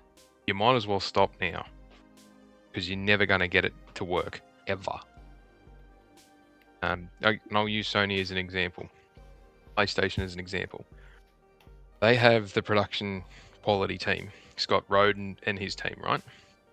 They don't have the authority to say yes or no on any projects, but when they show up and do a gameplay test, their advice is listened to, because they know what they're talking about. But they can't shut a project down. They just provide their assessments. Xbox has needed one of them for ages. Nintendo needs one of them. They don't have one, that they need one really badly. But they've had that in place since day one, and Shuhei set that up. That's been their backbone. That's why they're so strong on so many things. You hear these stories about, they cancel 8 out of 10 games get cancelled before they even make main production, and of those that do make main production, 1 out of 10 actually makes it to sale. So they're killing 96 or 97% of games before they ever make it up to a point. And it's because that production team comes in and does their assessment, provides their response. They've got a very specific benchmark they're working to and a set of criteria and metrics that they work to, and they score against that, and they know what they're doing. But if you let them have the final say on the project, they'd kill everything. You don't want that. The project managers and the project leaders need to be able to make that decision with the information they're given. Likewise, everyone gets mad at, Matt Booty and Herman Holst and all those guys about they're the public-facing point. Well, they have to be, because they're at the top of the tree there. But they should have no decision-making capacity on the day-to-day running of this project. They just say, yeah, we've got this much money to allocate out to funding, or we've got this much we need to do this, and this is what we need to do there, and this is the program at a high level. Their jobs are governance and management of a company, not the project. And again, you could take this through every production house that currently exists in that industry. Big, small, medium size, doesn't matter. The ones that are operating well are operating like they're a production house. Small teams who have the ability to make the decisions, who know what they're doing to get something out in the market. Big ones that run them as projects are constantly failing because they're looking at senior leadership who should be running a company, not running a project, to make decisions that they're not capable of making.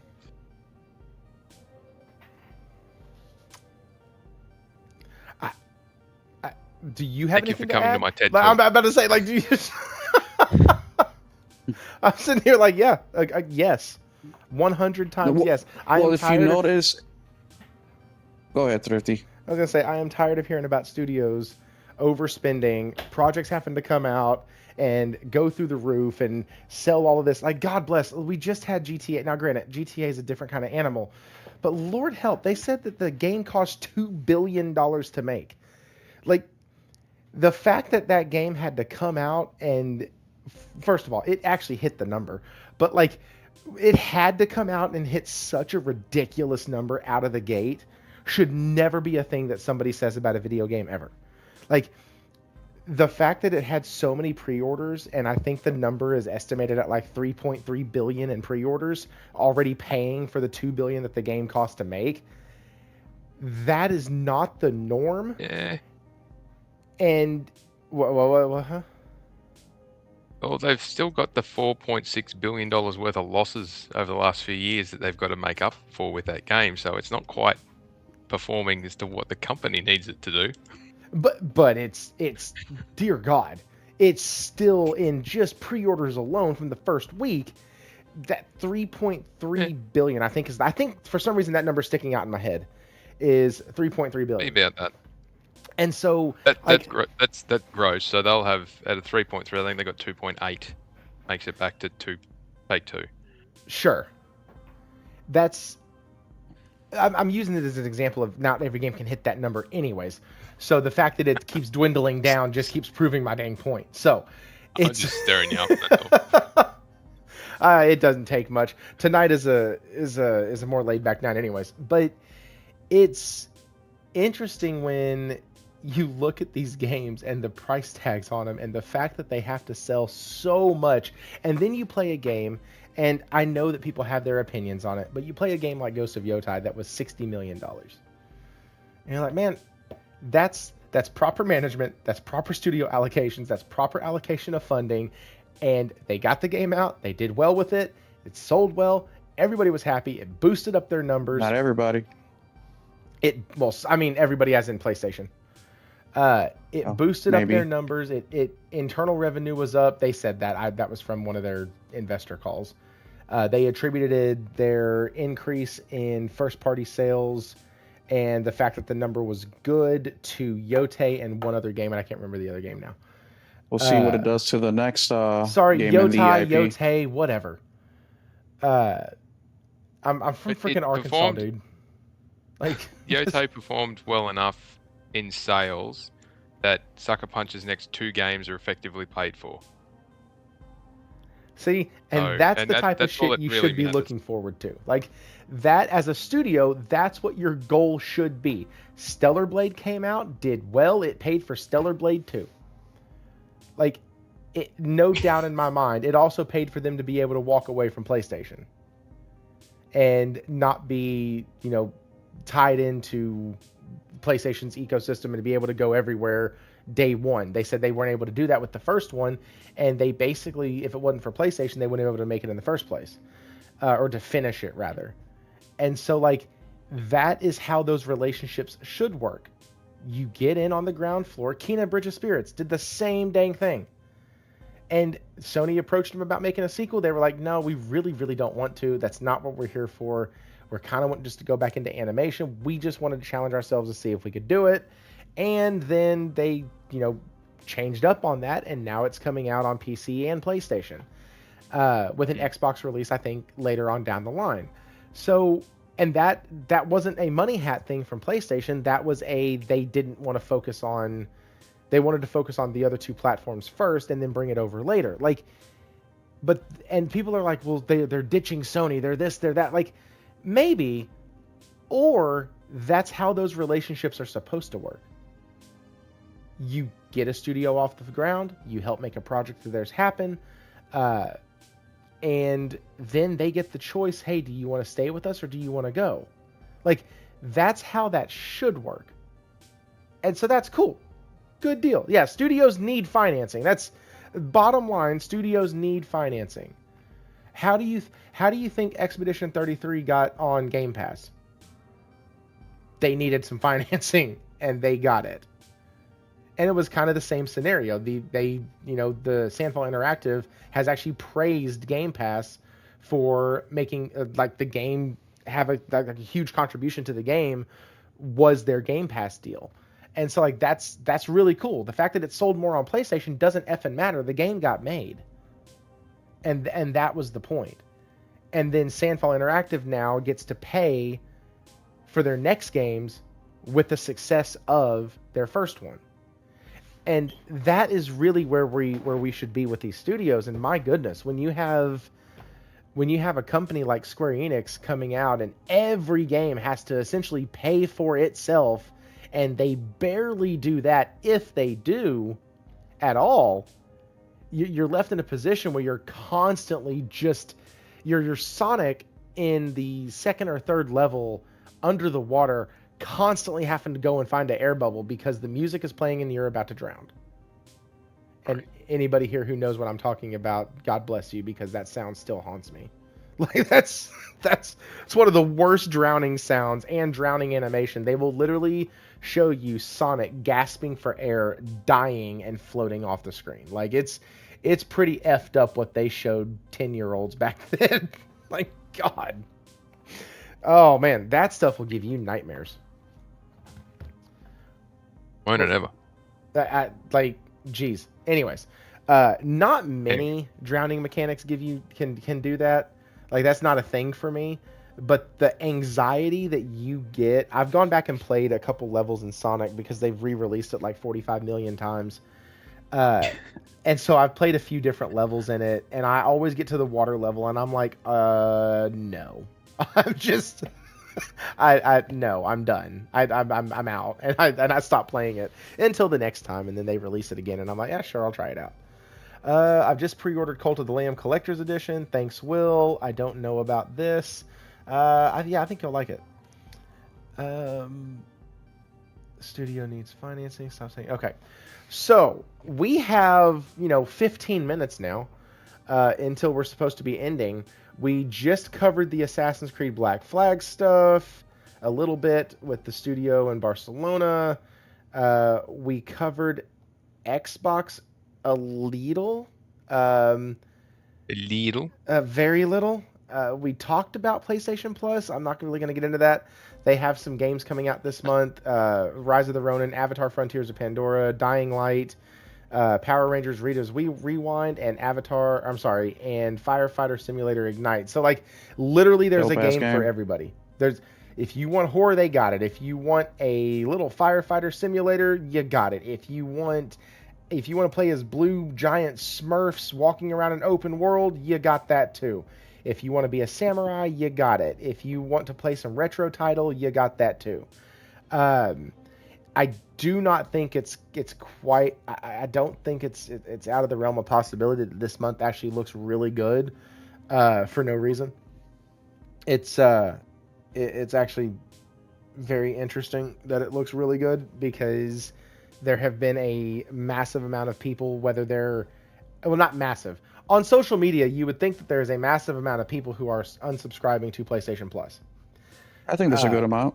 I think there is too, but I don't want to oversell it because, the internet is not the everyday gamer, and it's just not. I run Actually, let's talk about that.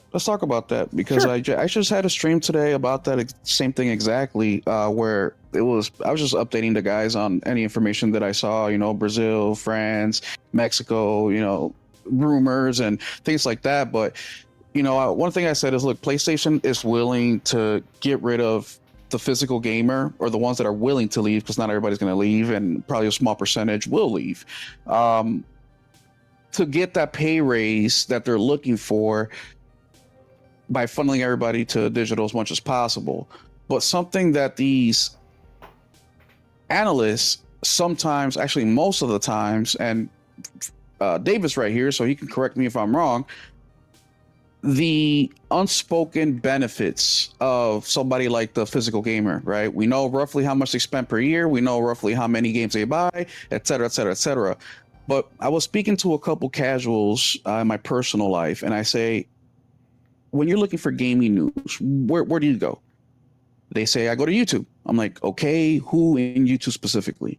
They don't go to IGN. They don't go to GameSpot. They don't go to these places. Where they go is some dude who they like, who thinks is giving them the information that they need. So what I'm saying is a lot of these guys are the cheerleaders of a company, right? We're the ones doing unboxing videos. We're the ones who are doing, pickup videos. We're the ones talking about the super hardcore rumors that there may be Final Fantasy 32 in the works right now. That'll be out in 2052, right? And I think that there may not be a huge amount of people that are canceling PS Plus, or as many as we think, based on what's happening in the internet. Because, like you said, not everybody is on the internet talking about these things. But I think the effect is going to be more long term. And if you have a whole bunch of cheerleaders that normally are championing what you do, all of a sudden being negative and speaking about how they're canceling PS Plus and how you should cancel PS Plus and, all the mumbo jumbo that we hear online, I think that's going to have an effect as time goes on. I don't think PlayStation is going to see the effects of it right now. I think they'll start to see it in 5 years. And by then, it's definitely going to be way too late. But that's just a theory that I have because, yes, we don't have the buying power, but I think we do have a lot of trendsetters in this community, and we are the biggest cheerleaders out of anybody. So I just think it was a observation that I made that I announced today on my channel specifically, and we have some people that agree, some that don't. But what do you guys think about that? Falky, what do you think about what I just said? I don't disagree with what you're saying at all. I think it's a very and I mean this in the nice way. It's a very educated and smart way of explaining how things appear. I think it's very apt. You just call me smart. I did. The his night has been made. Cashing it, just you just played ball with him. You just became his papa for the night. See? You're my father. So the consumers that vote with their wallets are always the way to force a change, but that doesn't necessarily mean they have control over the change or the direction of the change of what's going to happen. Mm-hmm. Being vocal in a negative or non-constructive manner doesn't help anyone at all. And usually when there's bad news or something changes and people don't like it, the first thing they do is have a massive dummy spit about it and they bitch and moan and carry on. And that's unhelpful for everyone, especially if it continues to echo and grow in volume, because there's nothing constructive to come from complaining about a problem. It needs to have some level of solution or a direction to a solution or a clear pathway forward. So yes, there's some very influential commentators, there's some very influential figureheads within the industry that can have a level of input. I did say this on Brap's show last week. They must know something that the rest of us don't, or they're not telling us, or it's not being shared more broadly. And it could be that that's just the way things are moving. You look at the physical digital trend and it's going in that direction. It might be that they've made a decision about their next console or the next piece, that they're trying to just get ahead of it, or that they don't see the value chasing that revenue anymore, or that the costs are increasing too much. It might be that the consequence of them pursuing greener technology or being more environmentally friendly, they've got to give up the plastic or something like that. So mind you, it'd be pretty funny to see if a PS6 is made out of some kind of kelp resin or something like that. But anyway, yeah, man, I'd buy heaps of them and hope that they do overheat. But anyway, that's a whole different experience when gaming. Oh, there's your next experience in gaming. It's interactive entertainment. 5D. But the point of why they're doing it, they don't really, they don't have to tell us, but they've done a really poor job of explaining anything. But they've done, marketing 101. Give the bad news and then stay silent for a week.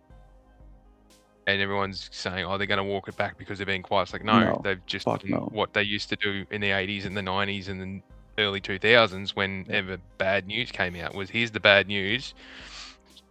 Stand back and be quiet and let everyone blow up about it. And when they get to the, seven stages of anger, or, of grieving, when they move past anger and disappointment and dismay and confusion, all that, when they start to get into the area of acceptance, then you start talking to them again.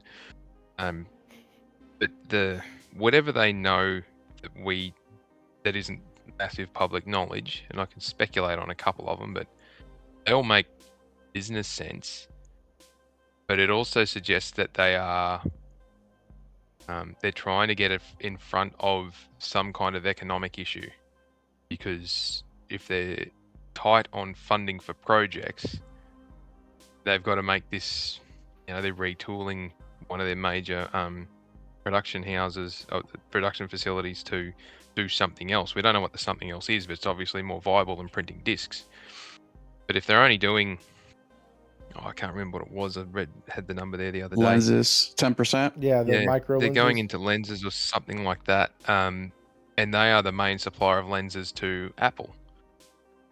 So whatever's in the next iPhone or whatever in the next Apple products that are demanding lenses, or the cameras that they're making for sports tracking and all this other stuff that they're getting into, if that's a more lucrative market for them, well, fair enough, they've got the floor space for doing it. Someone pointed out they make 600,000 produce 600,000 discs a week, was it?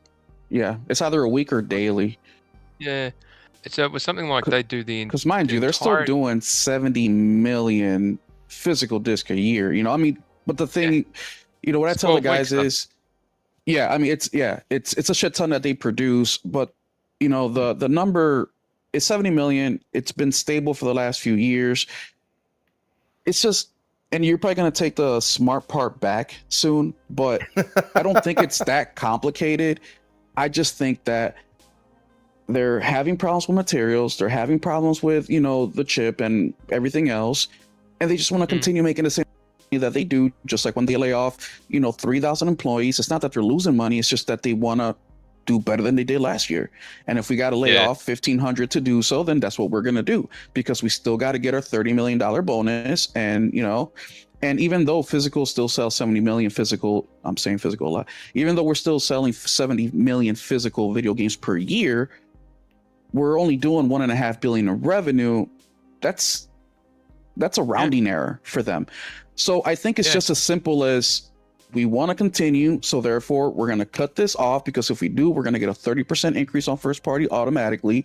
We're going to get now more chances of getting that 30%, or 100% of first party. We're going to get that additional 30% from third party that we would have lost to Walmart, Target, or whatever outside of manufacturing costs.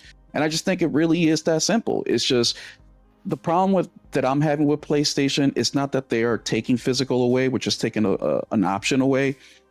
It's the hubris that really frustrates me. That's the problem that I'm really having here. I haven't spoken to not one physical gamer that didn't know this day was coming. We all knew this day was coming. It's just the timing. The timing is what's all wrong. It still sucks though, and there's plenty of things that happen in anyone's life where it's going to happen, but the day it happens, it still hurts, and it still sucks. I 70 million and been consistent for years now. It hasn't really, the only reason I don't say the word plateau is because there is a decrease. It's just not the decrease that people think it is. It's not dropped off a cliff, but at the same time, and I won't retract the smart statement, because it is a valid point. 70 million units sold, $1.5 billion in revenue across the 12 months. It's an economic. That's why I keep saying it's an economic decision rather than a phasing out point. But and I can understand it. Doesn't mean I like it, and at no stage should anyone ever take my comments on it as me liking it. I accept it because I can see the business decision and the reasons for it. Doesn't mean I like it at all. I hate it for a number of different reasons.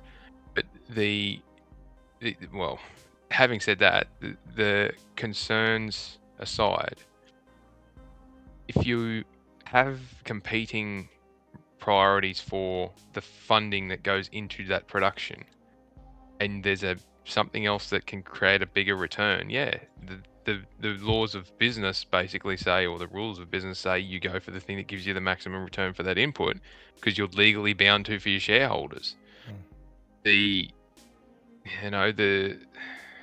Okay, let me ask you one more How question. much? Yeah. Because this is another example to me, in my eyes, of the same thing that we've experienced this whole console generation. Guys, the economy sucks ass. Guys, things are going up in price. And you know what? The gamer's going to have to pay for it. Yep. You know, every single time it's always us. It's always us.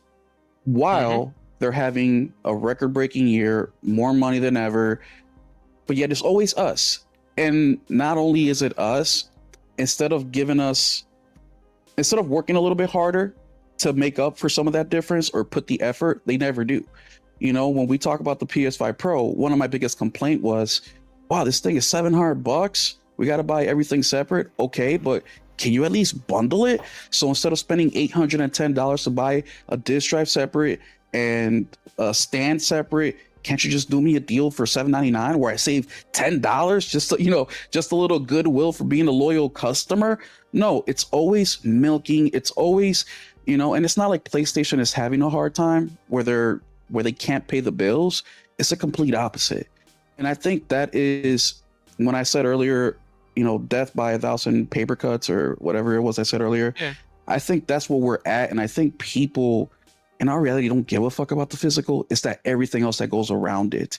And PlayStation, once again, at our expense, we're taking another option from you. Even though we're not losing, we have the option to make even more over here because the shareholder is more important than you are. And that is where I think, I'll stop there.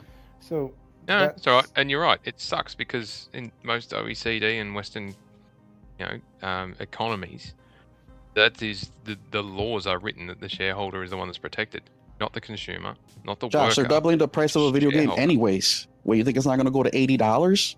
Well, you think once they do everybody digital, that's not going to go to 80 and PS Plus is going to go up? That's already happening automatically. The difference is you now won't have physical to combat that. You can't just say, I'm going to wait it out for 2 weeks till some dumb kid who bought the game and, he's going to trade it in for something else. Now you take advantage of that deal. You won't. Hey, now, wait a second. I am that dumb kid. Me too. Was also aside. I literally, no, see, so that's where it gets me. And this is what you were talking about. Well, I'm not a collector of physical games. I don't do that. I don't collect games. I buy them, I play them, and then I trade them back in if they're physical. Then, if I really love the game, this is my normal process. I would normally buy it on a deep digital sale and just keep it. Like, I'd have it in my library. It's mine. I can go back and play it whenever. Now, what that does for me, though, with them canceling physical in 2028, that ends up cutting out one more resource that I have to purchase video games and to play the amount that I do play, which is not just a hell of a number. I think last year I did like 95, 100 new games or 100 games played. Like, that's not a big number. And that's because I would get on, play a little bit here, play a little bit there, or I'd get a $20 game from GameStop, hate it, take it back, get a $15 game from GameStop, enjoy it, play a few hours. Like, there were ways to manipulate the system. And yeah, does that mean that Sony might be thinking, well, yeah, you're one of the reasons why we're doing this because you're not really a profit maker, you're a loss gamer? Maybe. But you can't blame yourself for that. No. So a couple things. No. So you're not the only one. As a matter of fact, according to the Insomniac leaks, we know that 31 out of 33 games sold better physically, and a lot of the games oversold by double versus digital. So a lot of gamers are just like you. Yeah, and the other thing too. Sorry, just a lot of people keep referring back to that leak. That is extremely old information now, though. Which is 3 years, 4 years. Yeah. So that's where I throw in because we have up to God of War Ragnarok. I think that was the latest game. So 2022. But that's where the 70 million number comes in.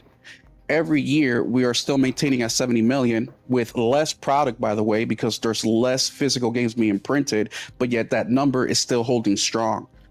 But outside from the numbers, what physical provided to even the digital gamer is the insurance in the background, whether they thought about it or not. At any point in their Yes. back of the mind, kind of just like an emergency, you can say, you know what, I'll Yes. buy a disc drive, I'll go get a physical game. That's it. That is no longer there. And this goes again to going to what I said earlier, that they're always looking for the easy way out. Instead of saying, hey guys, we have to increase PS Plus, you buy a month or you buy a year, we'll give you a month for free. They don't give us that. They just gave us 50%, 2 weeks ago? First time that I ever seen 50% in years. I wonder why. The other thing too is, hey guys, we got to increase console prices. If you buy, a console between this day and this day, we'll include whatever Horizon Forbidden West, which a game that they butchered anyways by releasing it on PS Plus too early, right? But there's just never a give. It's always a take. And once again, they're not hurting. They're making more money. So when Josh earlier said, well, they just increased the game of the price double.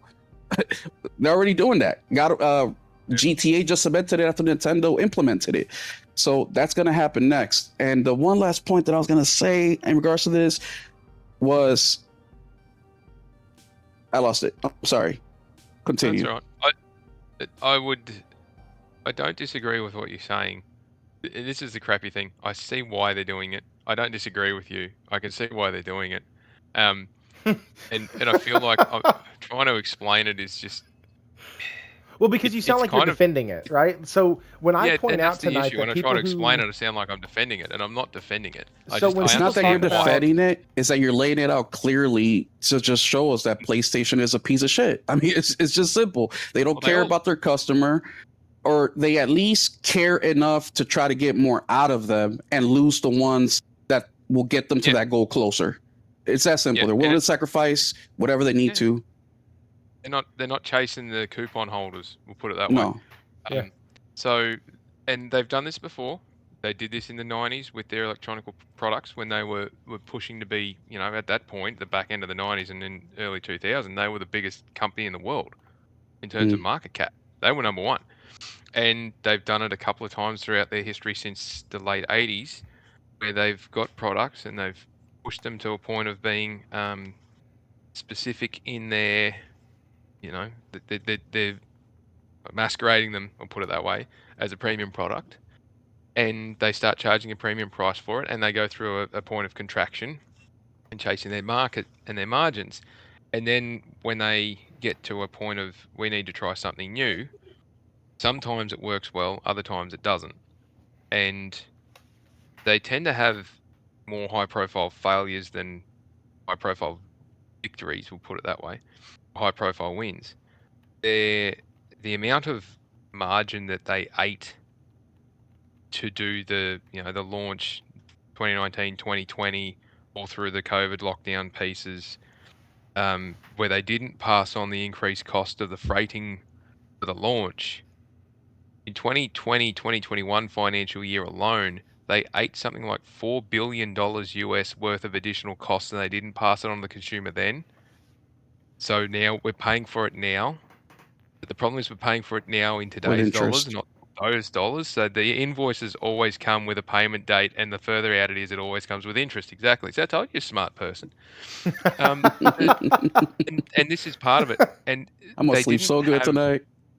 They didn't have the huge cash stockpile that they thought they were going to have because of the delayed rollout and the massive costs of getting them shipped around.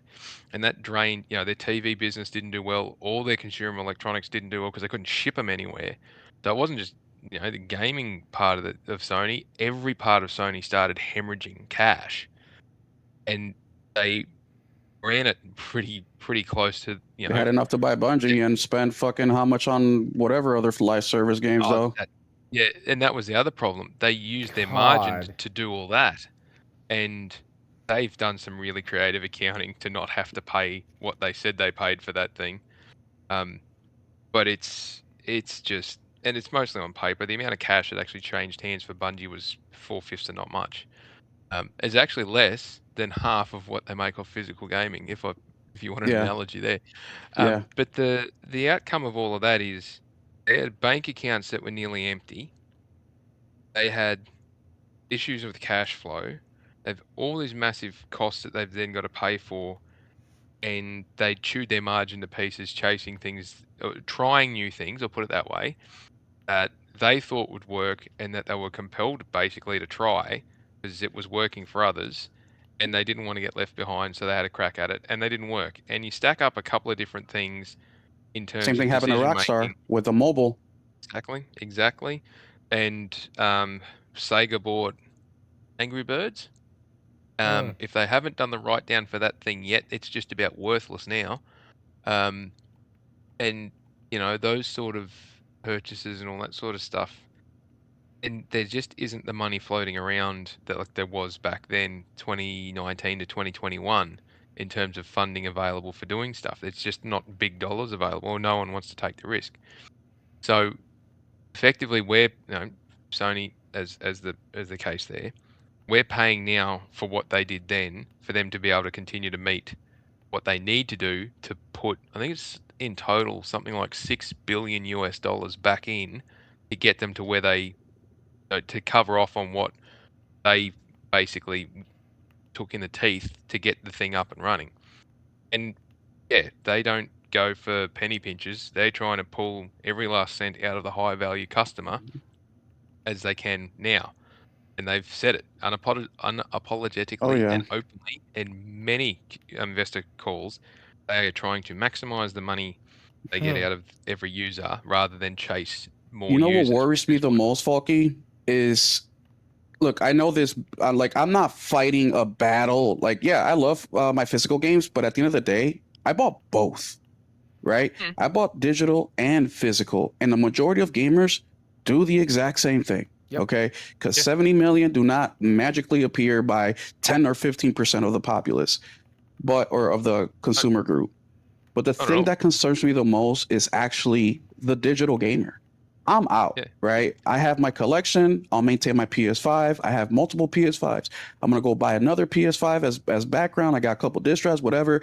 I'm gonna run this thing for years, right? And then on top of that, the cross gen is gonna be, in my opinion, it's gonna be crazy long. Right? I think the leg's this gonna be time really around. long too. But the thing that concerns me the most is actually the digital gamer, because they are trying to get to you. They don't want me anymore. They want you. How much more do you think they're gonna treat you better versus now? What about the next $3 billion investment that they make that doesn't pan out? Or the next, shipping worldwide, whatever that happens, it's you. The thing, when I mentioned earlier that it's always taking the easy road out, if the secondhand market or the third party market was really digging into their P&L, there's ways to overcome that. And I mean, this is such a rudimentary idea, but fuck, what if there was a PlayStation brick and mortar store in Chicago, LA, Miami, New York, Houston, where you can go trade, sell, whatever, and be part of that ecosystem and try to do something there, right? I mean, there's just alternative ways where you can save yourself or spend way less than you would by trying to go for a home run by investing however many billions of dollars for something that is a gamble. Not saying a brick and mortar is not a gamble, because it is. But when you look around the industry, we have loot box gaming. Do you know when loot box gaming opened up? They're at our physical video game retail store, 2025, online, right? GameStop, been around for a long time. Sure, GameStop's got their own problems. They had to cut a lot of businesses, but they still have over 2,000 locations. Are they going to close more this year? Absolutely. But who doesn't have to adjust in the economic times that we live in? But what GameStop does have is they're sitting on $8 billion in cash. They also have $4 billion in long-term debt, right? So all I'm saying is that the illusion that physical gaming has been dead and PlayStation is just basically burying it and saying goodbye. No, PlayStation is actively strangling it so they can strangle you next. And I know I didn't really say anything there except make a whole bunch of accusations, but I just got to get that out to your audience, because there's this delusion that physical doesn't exist. If it doesn't, how are people like, and mind you, when you guys see my collection, that is like 30% of one wall in a 4-wall bedroom. Okay, that's not very many. How many guys Yeah. out there on YouTube land that have bedrooms filled of shit? You guys yourselves, how many? That's it. That's all I got to say. I don't disagree. Again, please don't mistake my trying to explain something as me defending it. No, it's not you defending The it. nah, Yeah, it's but look, they look, they gave us 18 months warning, which is better than telling us it's happening next week. Still that's true. sucks, but between now and then, there's a lot of water to go under the bridge. There's obviously like orders that they're aware of, or there's something going on that they're aware of. I'd It's love to know strange to me that they exactly did what it it is, now. but it's yeah. But look, the thing that irritates me, I'm going to go on the attack here a little bit. The thing that irritates me about it is with digital only, you're locked into your region. You Yeah. That too. can't I just got into get something JRPG. from somewhere else. I'm And fucked. I know. And some of the best versions of those are the ones you get from Japan, and you get the physical Yeah. version. I know. And I've been learning it's that. like- It hurts. It's such a killer. But that annoys me, and more so for my son when he wants to play something that's old and they don't have it on Steam or they don't have it on Nintendo or whatever it is. Well, how do you get it? Well, I got to go and find it.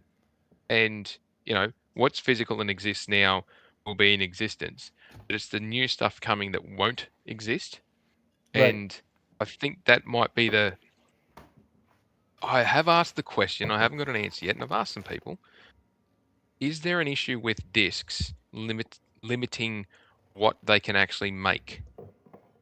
Is there an issue there? Because the SSDs are lightning fast, and you've got all this other AI supported bits and pieces, and the streaming is always going to be a hit and miss.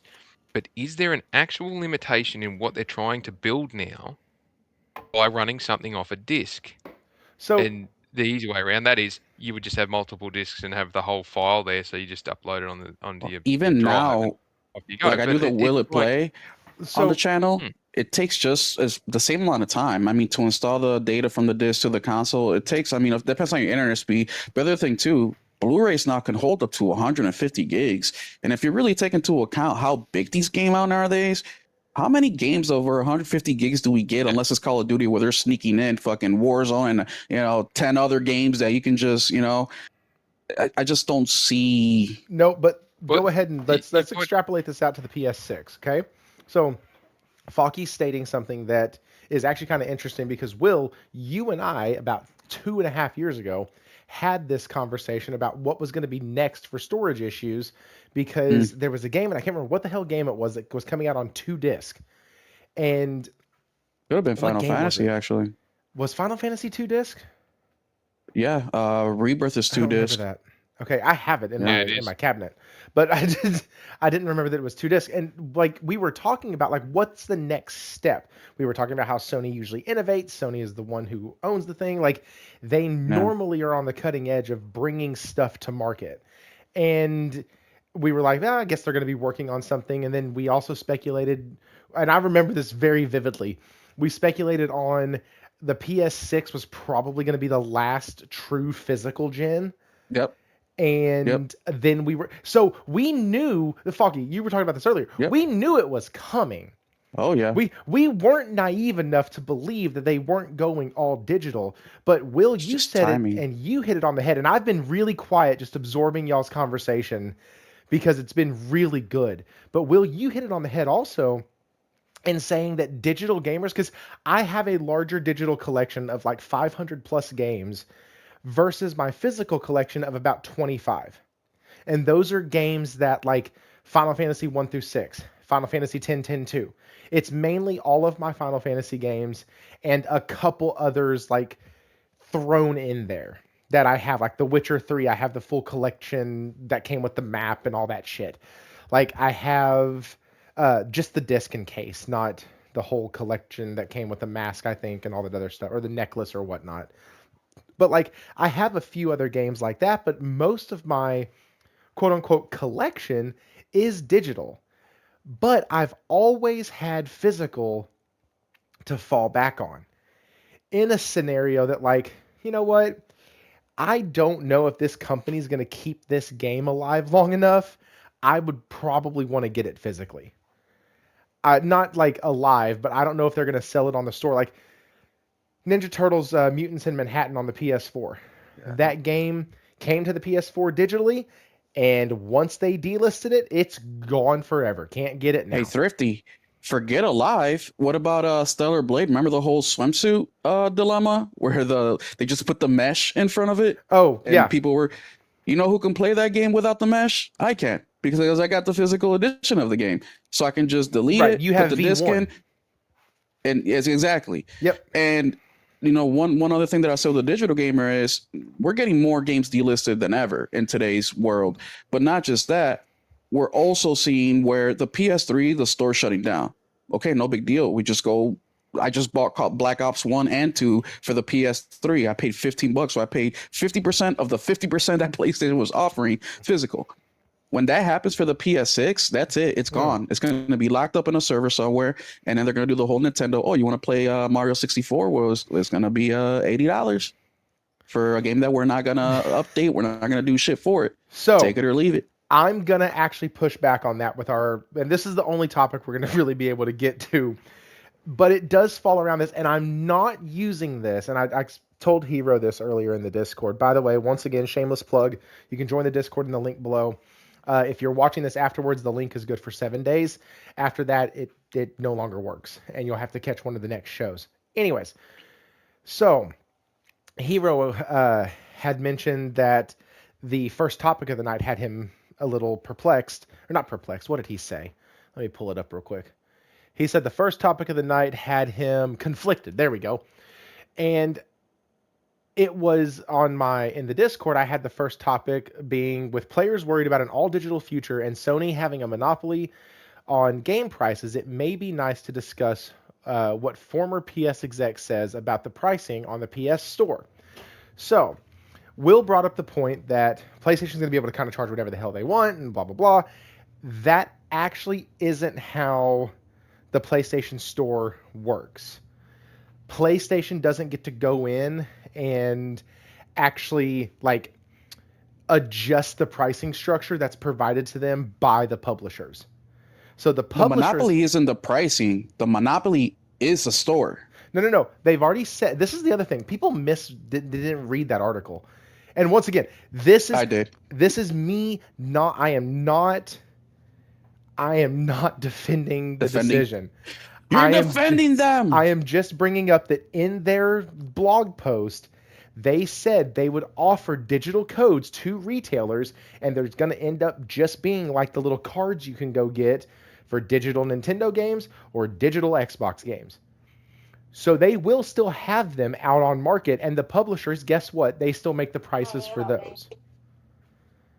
And so, and that's from the former executive at PlayStation who actually was the responsible person the person responsible for launching the PlayStation Store in its entirety. And he just left the company like 2 years ago. And so he has a very clear knowledge of what's going on with that system and with that pricing structure. So, could it have changed? Could it change in 18 months? Possibly, maybe. But currently speaking, PlayStation is not the one that sets the prices for the video games. That is the publisher. And that's, I find, pretty interesting. Because it really does lend itself to... It lends itself to, hey, listen, we can focus on where this is bad. We can focus on the kid that won't get to play certain games because he won't be able to find them used at GameStop for $9. You know, we can talk about the person who wants to be able to, has been a gamer his whole life and wants to be able to pass on his collection because him and his kids shared these memories, and it'd be really cool to be able to pass down a certain game. Like my dad and I played Diablo 1 on PlayStation 1, and I still have my copy of Diablo 1 on PlayStation 1. I'm never getting rid of that thing. At one point, that game was worth $120. and I don't care. I'm keeping it. I don't even check the price on what it is now, because it was a very limited production, very limited run of the game, and there weren't a lot of them made. But my dad and I played that thing like no other. So there's a memory attached to that physical game and that physical disc.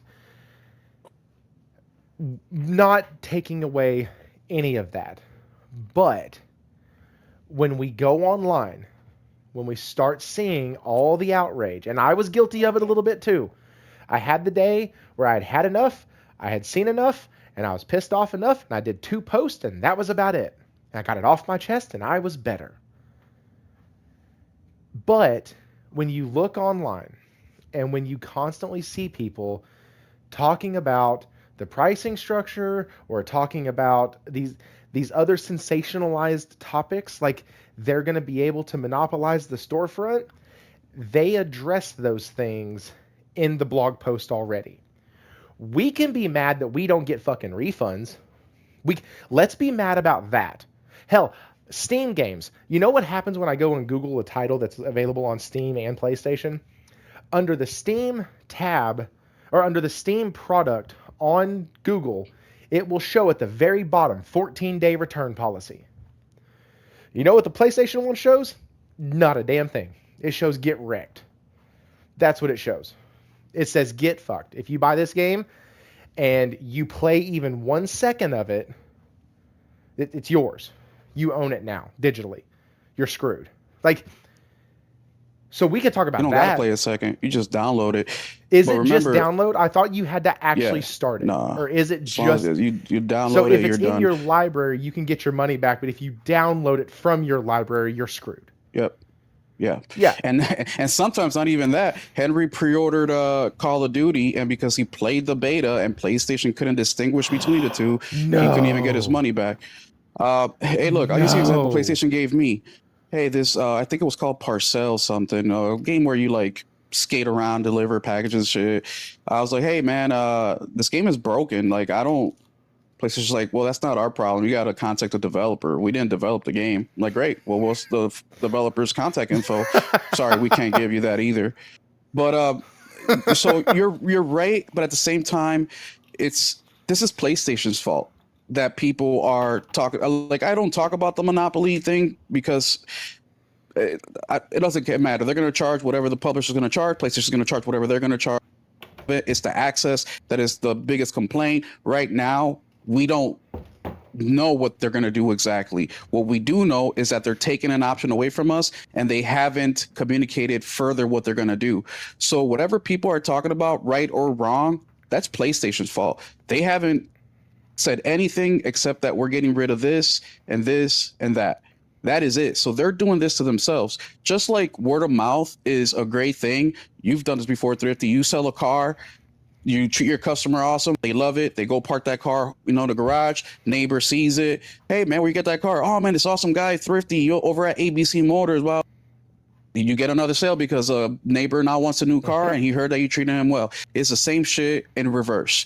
Word of mouth, negatively, criticizing is going to do the same expansion, the same amount of damage as you would with the good things. And only PlayStation can be in control of this by nipping in the butt, being communicative, but instead, they went silent for 6 days, which is the longest they've ever been silent in like 30-some years.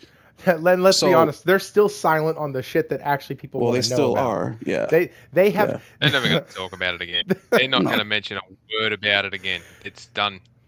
Oh, Falky, question for you. This is a great question because in my podcast today, I talked about...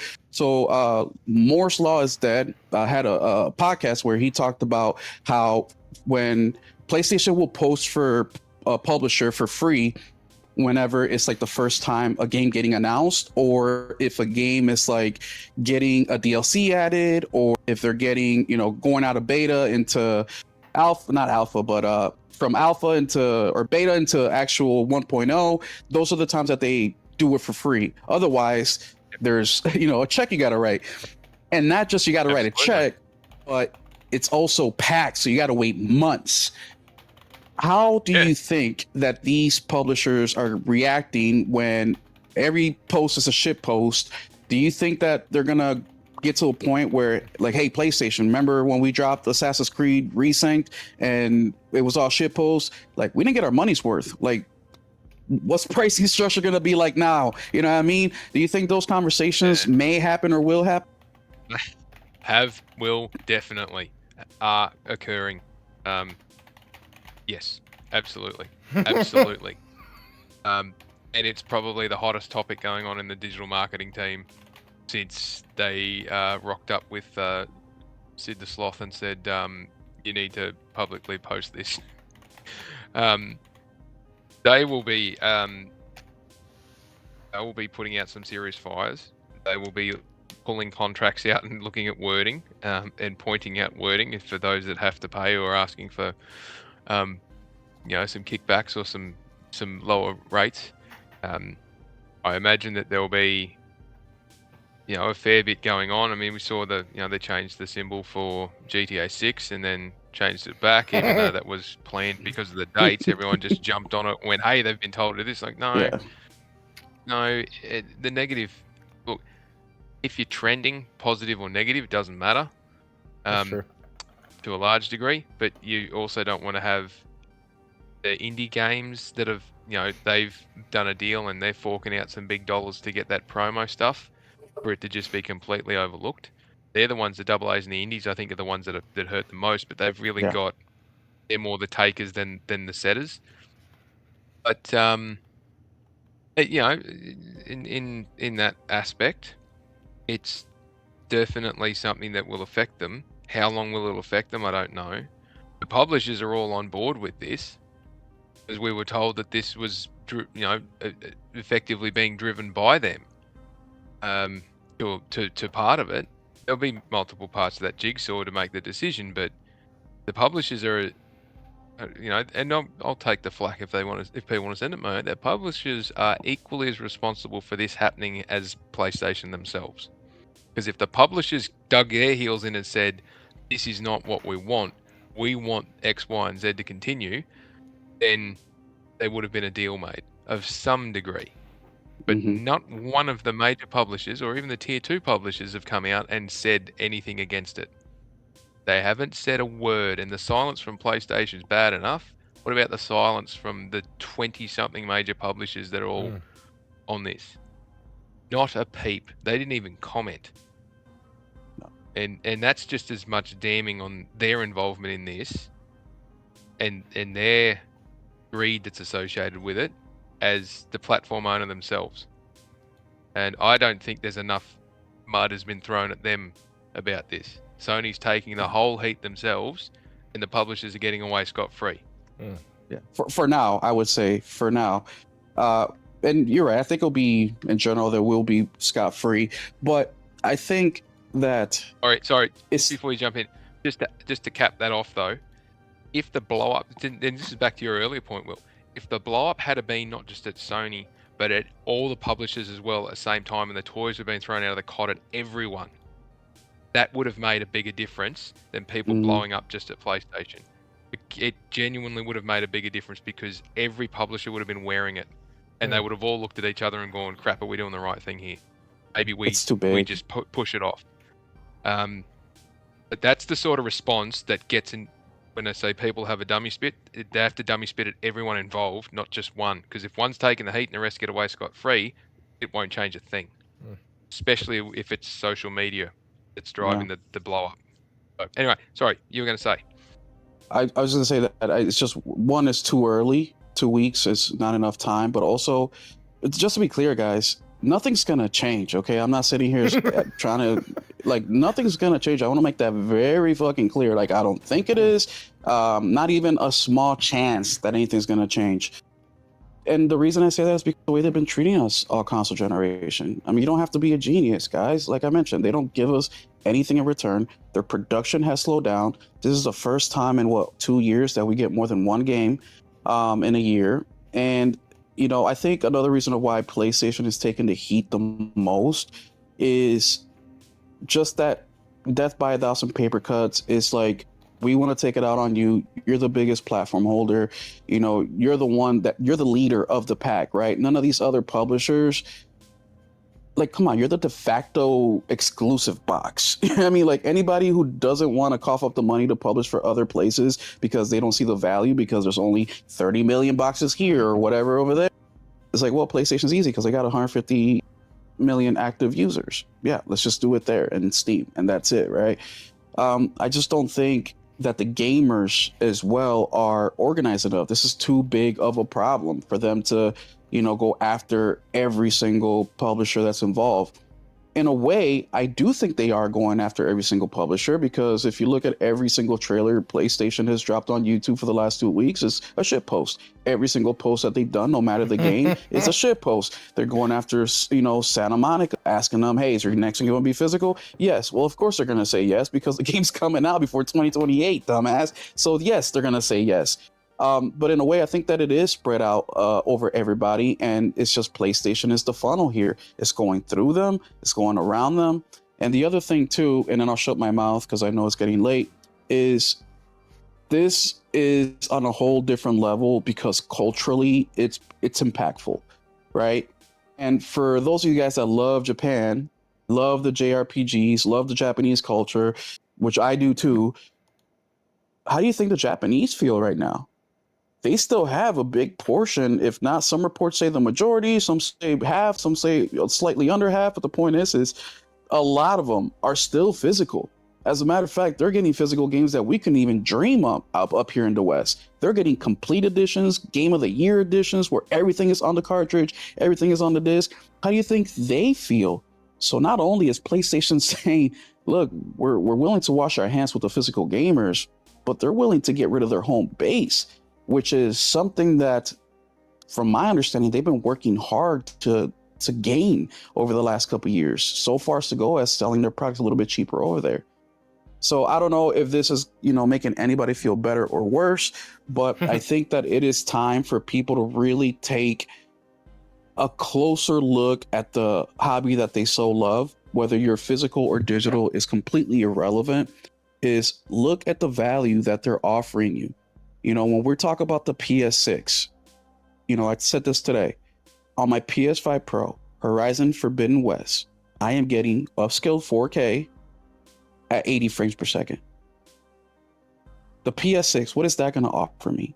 4 times the ray tracing, 5 times, 6 times the ray tracing. I'll be able to do 120 frames per second. Is that going to be worth it at the $600, $700, $800 price point? If that, could be more, could be less. I don't think it'll be more. And the other thing too is, if PlayStation doesn't change anything, and this is the biggest problem I have with them getting rid of physical, an all digital PlayStation is probably one of the worst all digital places you can be. So why would you stay with an all digital PlayStation when there's better options out there? That's the question I want to leave you guys with. And I can answer that question pretty easily. And it's and I think you would agree. It has always and forever will be about the games. Always. Doesn't matter. I disagree. Those games aren't there anymore, man. I mean, dude, GTA 6 just proved everybody wrong. Like, that's a unicorn. That's the exception, not the rule. Sure. We'll see. I mean, it happens. Hollow Knight, Silksong, 22 million. Elden Ring, 22 million. Hogwarts Legacy, 30 million or 25 million. And I think I might have Hogwarts and Elden Ring moved back. The IP is what matters. The games, 93 million. They still haven't hit that 100 million yet. The games, and they're slowing down. What matter? And the games are what is going to make me make my decision of where I go. Now, you hit on it earlier. I think the legs for the PlayStation 5, and I've thought this before this. Like, I have always expected this generation to be a 10-year generation. I have always asked for it. I've always wanted it. I said with the 2-year bottleneck that they had because of COVID, they need to extend this generation out. I fully still believe that. But if they don't, and we do go to an 8-year cycle, and we get the new PlayStation at the end of 2028, then my PS5 Pro is still going to be getting games made for it, even though they will be all digital. Is still going to be getting games made for it 2 years in at minimum. And I mean, that we see that on the PS4. It just stopped getting massive support last year. or sorry, 18 months ago. I think we'll get 4 years. You think 4? I wouldn't say Yeah. that that's outside of the realm of possibility. And so, Just because the PS5 Pro is powerful enough. Like do I said, like I mentioned need to earlier, I don't upgrade? know what they're No. gonna have. Probably not. And so, I do believe though that the Hero, it's been clipped many times already. I've been in this stance for a long time. Like, it's not. He won't shut up Which about one? it. He, just every That you're chance not he gonna gets, get a he talks PS6 about it. right This away? is not something that is a reaction to anything that's happened this week or this year. This is I have been on Oh, this. when it's coming out? When? Is that what Hero's clipping you about? I Yeah, don't yeah, understand. yeah. When Oh, it's coming okay. out, it's a prediction, and so yeah, I mean, it's a wouldn't you say it's gonna be in 2028 if that's when the physical Yep. cutoff is? end of 2028 is my prediction. I want them to go until the end of 2030, but with this move, I don't think they will. But I have wanted a 10-year life cycle for the whole generation, and I've You expected know it who's to got be there. I don't know if you've seen this video, but Mystic Ryan, probably about a month, maybe 2 months ago, put out a great video about the specific topic about why the PS6 will not go past the 7-8 year mark, and why it needs to be out. He said they could maybe extend it a year, but even then it's tough, and it's basically the technology that takes years to implement. But his one question was, with diminishing returns every now more obvious than ever, is will they be able to extend it, because just the jump isn't going to be there. Like, that's when I asked the question, what are we going to get in the PS6 that we won't have on the PS5? Is it going to be the 124K, and is that going to be a big enough jump to get people to jump in day one? I just read a report today from analysts that they're saying that the first year of the PS6, if it releases in 2028, was going to be something like 4 million consoles sold. And then by 2030, it'll be like 17 million. So they're really, really thinking they're going to have a hard time. And it's not just PlayStation. They're also saying the same thing for Nintendo and obviously Xbox. But they're saying that this whole chip, problem, it's not going to end anytime soon. And that's part of the reason. And they also pointed out the lack of first-party titles. Not just the lack of first-party titles, but the lack of the attention seekers, the ones that bring people to the console. We've been getting less and less of those, and PlayStation has been relying more on the God of Wars and the Horizon, Last of Us. They've been relying on those more heavily to bring people in. So those are some of the reasons they gave of why it will only do, according to them, I'm not saying this, 4 million first year and then 17 and a half by 2030. So That's challenging though, because, well, I shouldn't say it's challenging. You got to be careful with those sort of, when analysts start spitting that stuff out and we don't even know what the item is. It'll just be based off current trends and expected trends at that point in time. I don't disagree as from a talking point that they go for 2028, they're going to have a really challenging time. I think 2027 is probably more likely than 2028 if they're going to go before 15% decrease. But again, we don't know what's in it. Yeah, We have don't know. no idea what's in it. So it might have some kind of groundbreaking technology in it that can do multiple different things. If it's got a PS123 emulator in it, and said that. you can I do said that sort of stuff. But you know No, what? that's what I mean. I ended up saying they won't, because that's giving something back, and they just won't. They refuse to.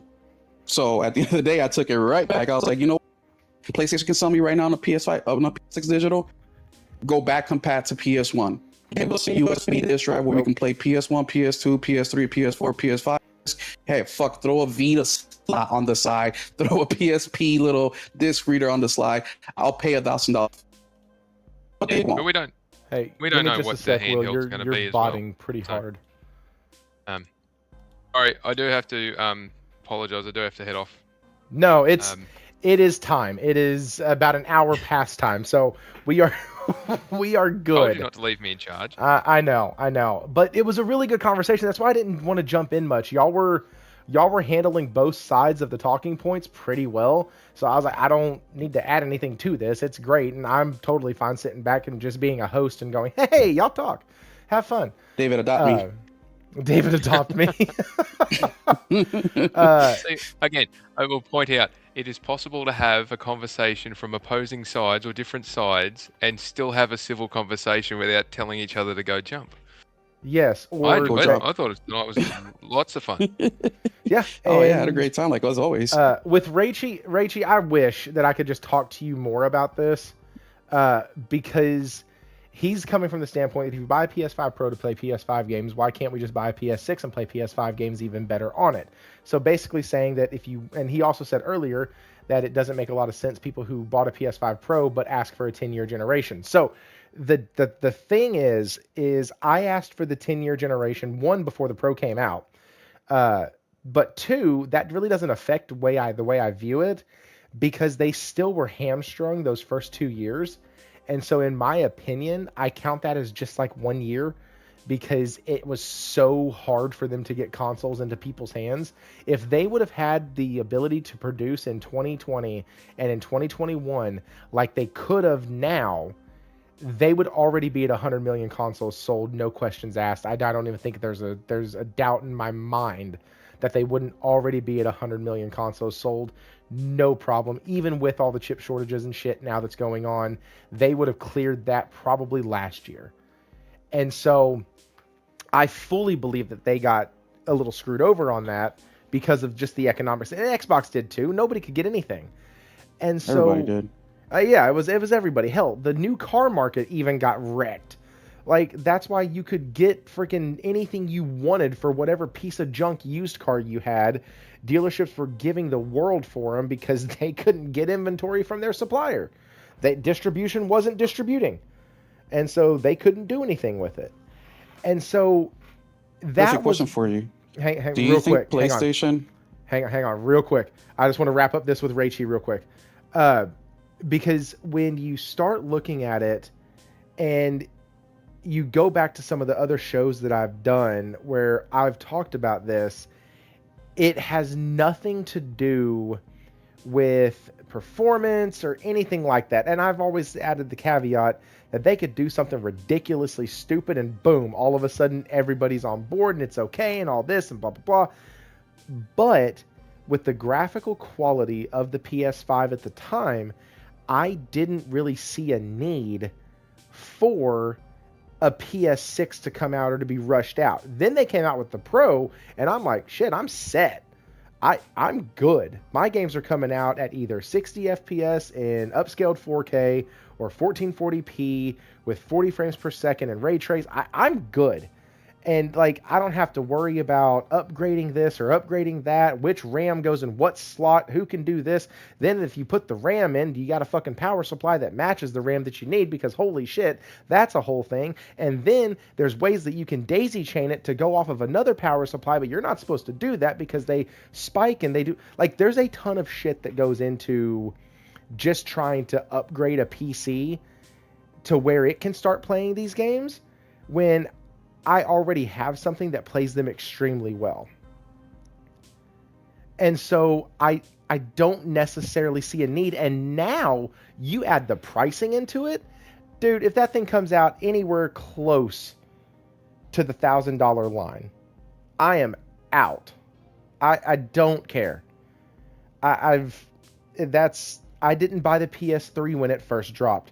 And it was because it was $600 fucking dollars. Absolutely not. Back then, $600, that was a crap ton of money when the PS3 dropped. I know we look at $600 now and like, man, you can't even get a Xbox for that anymore. You can't even get a PlayStation for that anymore. But like, well, you still can, but you know what I mean. The prices of everything has gone through the freaking roof. And so if these companies are coming out and even the speculation is accurate on what they're going to be charging for these new consoles. The Steam machine came out and it's freaking $1,200. Like, that type of stuff right there. Yeah, they can skip it. They can just look at me and go, yeah, he's not our customer anymore. He's still back over here playing on the PS5, because that's exactly where I'll be. So all this is done, and all this RAM shortage has done, is just reinforce the reasons why I don't need a PS6 right out the gate. And that's all I'll say about that. Will, what were you going to say? It's just a yes or no answer or question. Will this be the last generation PlayStation sells 100 million consoles? No. No. You? No. No and no from both of you guys? You know what? I'll say yes.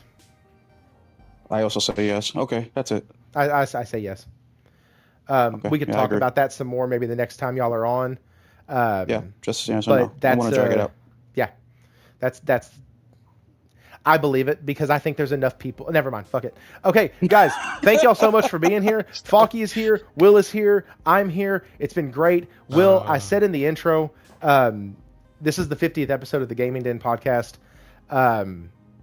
Really special having you on tonight. Didn't plan it that way. Just kind of happened by sheer happenstance. Second time. Yeah. Will was around a lot for the first year and a half. He was my dedicated co-host. It was him and I every week, week in, week out. We played games together. We did it all. It was great. He was very instrumental in the community growth, in topics, in discussion. It was awesome. And to have you here on the 50th episode of tonight, of the Gaming Den, of the rebrand that I did when I decided to distance myself heavily from anything PlayStation moniker, it's really a treat for me. So I appreciate you coming on tonight. Let the folks know where they can find you. Yeah, you guys can find me over at Will777JP and come hang out and see if your favorite game is on the disc or not. And then, Falky, you have been a regular on here for, 2 years now, I think. When I can show up, yeah. Well, hey, listen, you showed up tonight. You stayed for the whole thing. Like, you've been great. It's been one of the best nights that I think that we've had on here in a little bit. And I really love, like I said, the back and forth between you and Will. That's why when y'all stopped talking, a lot of times it was just silence on my end because I had nothing. I was like, shit, what am I supposed to say here? They just nailed it. Like, you don't even respond to me, man, so you're blessed. And so Come on. I'm really messing. appreciative Just to kidding, have you guys. on here as well. You and so if y'all haven't noticed, we have a rotation of gamers that show up to this channel now. We have Will, Falky, Logic, Innate, and Morgan as the ones who show up to the live and to the panel most of the time. Jez, when I can get him, he'll be on. Henry is coming on next week, so we'll actually have him on. We haven't had him on in a couple months. And if I can ever get proof of life from Stephen Leon, he'll be back on eventually. But I haven't been able to get proof of life from him in a while. But we do like to have different people on here. But it has also been nice being able to kind of curate the show based around who's coming on when it works out that way. I know that I did a JRPG thing and who was it? I think it was Logic. Oh, that's what it was. I had asked him the same question about what game would you play over if you could play over one game. And he was like, man, I don't actually play just a ton of story-driven titles. And so that changed up the perception or the perspective for his answer. So it was really cool when stuff like that happens. Anyways, guys, the PS5 will outsell the PS4 because I'm sure it will sell for another 4 or 5 years. Hey, listen, maybe. Anyways, guys, Falky, where can people find you? Did I already ask you that? No, you can find me at Forky87 on Twitter, and you can find me poking around on other podcasts. Yep. He was on Braps last week. He's on this one this week. And what other ones do you do? On Rich's when he's not too busy. Not too many at the moment. I've been fairly busy with life and work and a little selective. Occasionally I'll be on Mooch's when he needs the accountant, but other than that, it's pretty much just here. Well, all right. Hey, guys, thank y'all for showing up in the chat. Especially a lot of the, familiar faces that keep showing up week in, week out. Really appreciate it. If you could, at the end of this, share it out, like, subscribe, do all the fun stuff. and we will catch you on the next one.